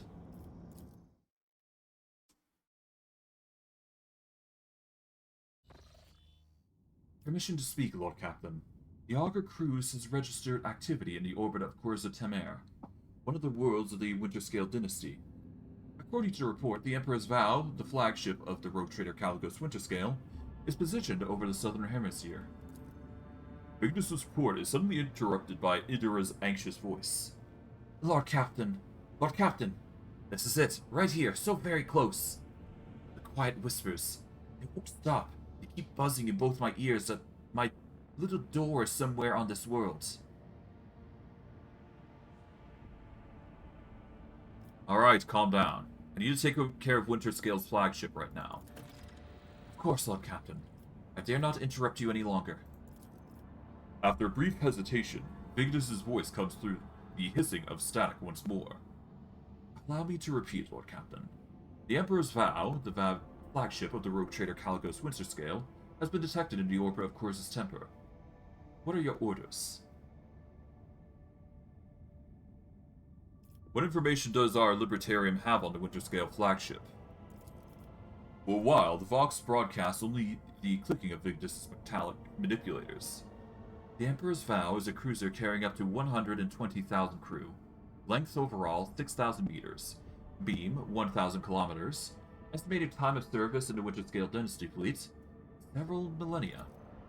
It is known for a fact that the ship has undergone many modifications, including the replacement of macro weapons for long-range laser batteries and short-range macro batteries. And I'm afraid that is all we know, Lord Captain. I have been lucky enough to see the Avenger twice in my life. The Imperial Navy considers this ship to be something a relic, a mighty yet clumsy vestige of the past. Its firepower is second only to the Imperium's battleships, but I've heard quite a few stories about the fickleness of Avengers and the confusing design of the engines. Incredibly ancient, incredibly complex, incredibly unpredictable, and extremely demanding when it comes to resources. Had I been one of the highborn, though the unofficial rulers of the Expanse, I would have definitely chosen this warship for myself. The librarian of the House Orselio also held records on the Emperor's Vow.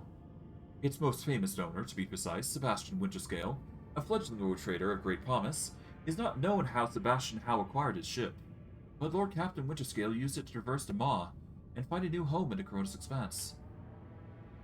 Is this all you have to report? No, of course not. Vigdus's Vox crackles nervously. The officers are about to extend the range of the wave emitters.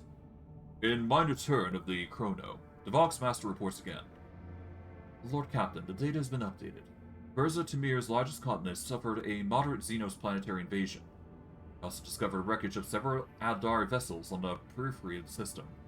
Another vessel crashed onto the world, causing minor seismic activity. A dozen shuttles of the Winterscale dynasty are patrolling the space directly above the crash site. I presume the Xenos hunt is in full swing, and the hunter has already caught the scent of its prey. Don't take me. beg for your forgiveness, Lord Captain. The Emperor's vow has detected the empowered emanations of our augurs and is requesting permission to initiate Vox transfer. What would you have us do? Hail the Emperor's vow. It will be done. By the grace of the machine spirits, the air gradually fills with discordant noises until the Vox Master flicks the last tumbler on the cogitator's panel. The Emperor's vow sends greetings to the glorious Emperor of the Von Valentis dynasty. This is Egret Afdelif, his Lordship Calligos Winterscales Boxmaster, who has the honor of speaking on behalf of his lord today. The booming voice fills the air, startling a few officers on the bridge. However, you feel as though that Egret Afdelif's ostentatiously confident tone is meant to hide his concern. Not even the void of the cosmos can hide your anxiety, Egret. Now speak. By the gold of the throne, the signs of the void, the signs of Von Valentius are shrewd to a man. The Vox Master loudly clears his throat, looking for the right words. You see, Lord Captain, the Lord Captain has yet another heated argument with the esteemed Incendia Chorda, and he has a very good reason for his displeasure. I dare not discuss his lordship's affairs, but I can divulge that we set out to protect the dynasty's rightful demesnes from an invasion of the profane Xenos. That is how we arrived here at the Querza Temper. There's no better hunting ground when you need to cool off your head. I believe the Lord Captain said we easily crushed the pathetic mockery of a fleet that was laying siege to the unfortunate world. Of course, most of the Xenos fled, but we did reduce a few of their ships to chum for the void beasts. Aeldari threat. That means there are many more Kudok survivors than I dare hoped. A secondary Vox channel transmits Yerlet's voice, laden with desperation. Alantark, I must go to this planet, to find them, to try to save them. I will help find your kinspeople. Yerlet breathes out almost inaudibly, and her shoulders relax. And I'm grateful to you, Alantark.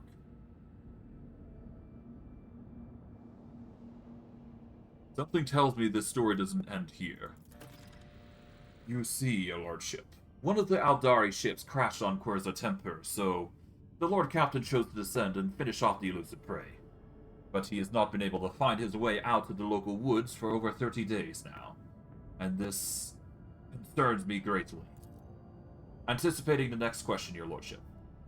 No, I'm not confident that Lord Captain is still alive. His body and spirit do not break easily.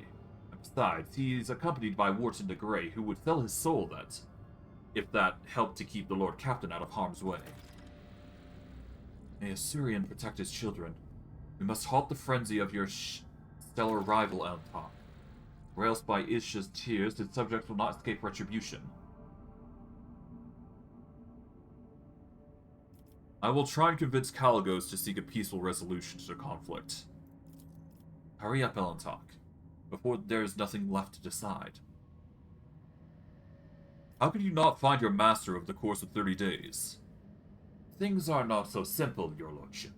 The Lord Captain last contacted me from the landing point, currently right under the Oath's belly. We lost about a dozen shuttles and several hundred scouts in the first days of the search, all of whom went down to Querza Temper and never came back. Our shuttles are relentlessly sweeping the airspace where our people perished. This way we were able to reduce the search area to just a few thousand kilometers, which still does not change the fact that the people in the thickest are disappearing without a trace, and something is jamming the Vox transmissions. Was there anything else with Calligos alive aside from this Wharton? A full hunting party consisting of 100 hand-picked enforcers, and his lordship's potential retinue, naturally. So what do you want from me? A generous favor in return for a generous favor. Find Lord Captain Winterscale on Curse of Temper and bring him back to the Emperor's vow. I swear by the Golden Throne that I'll convince him to side with you in any conflict that occurs in the next 100 years. After all, I'm allowed to make deals on the Lord Captain's behalf while he remains unavailable.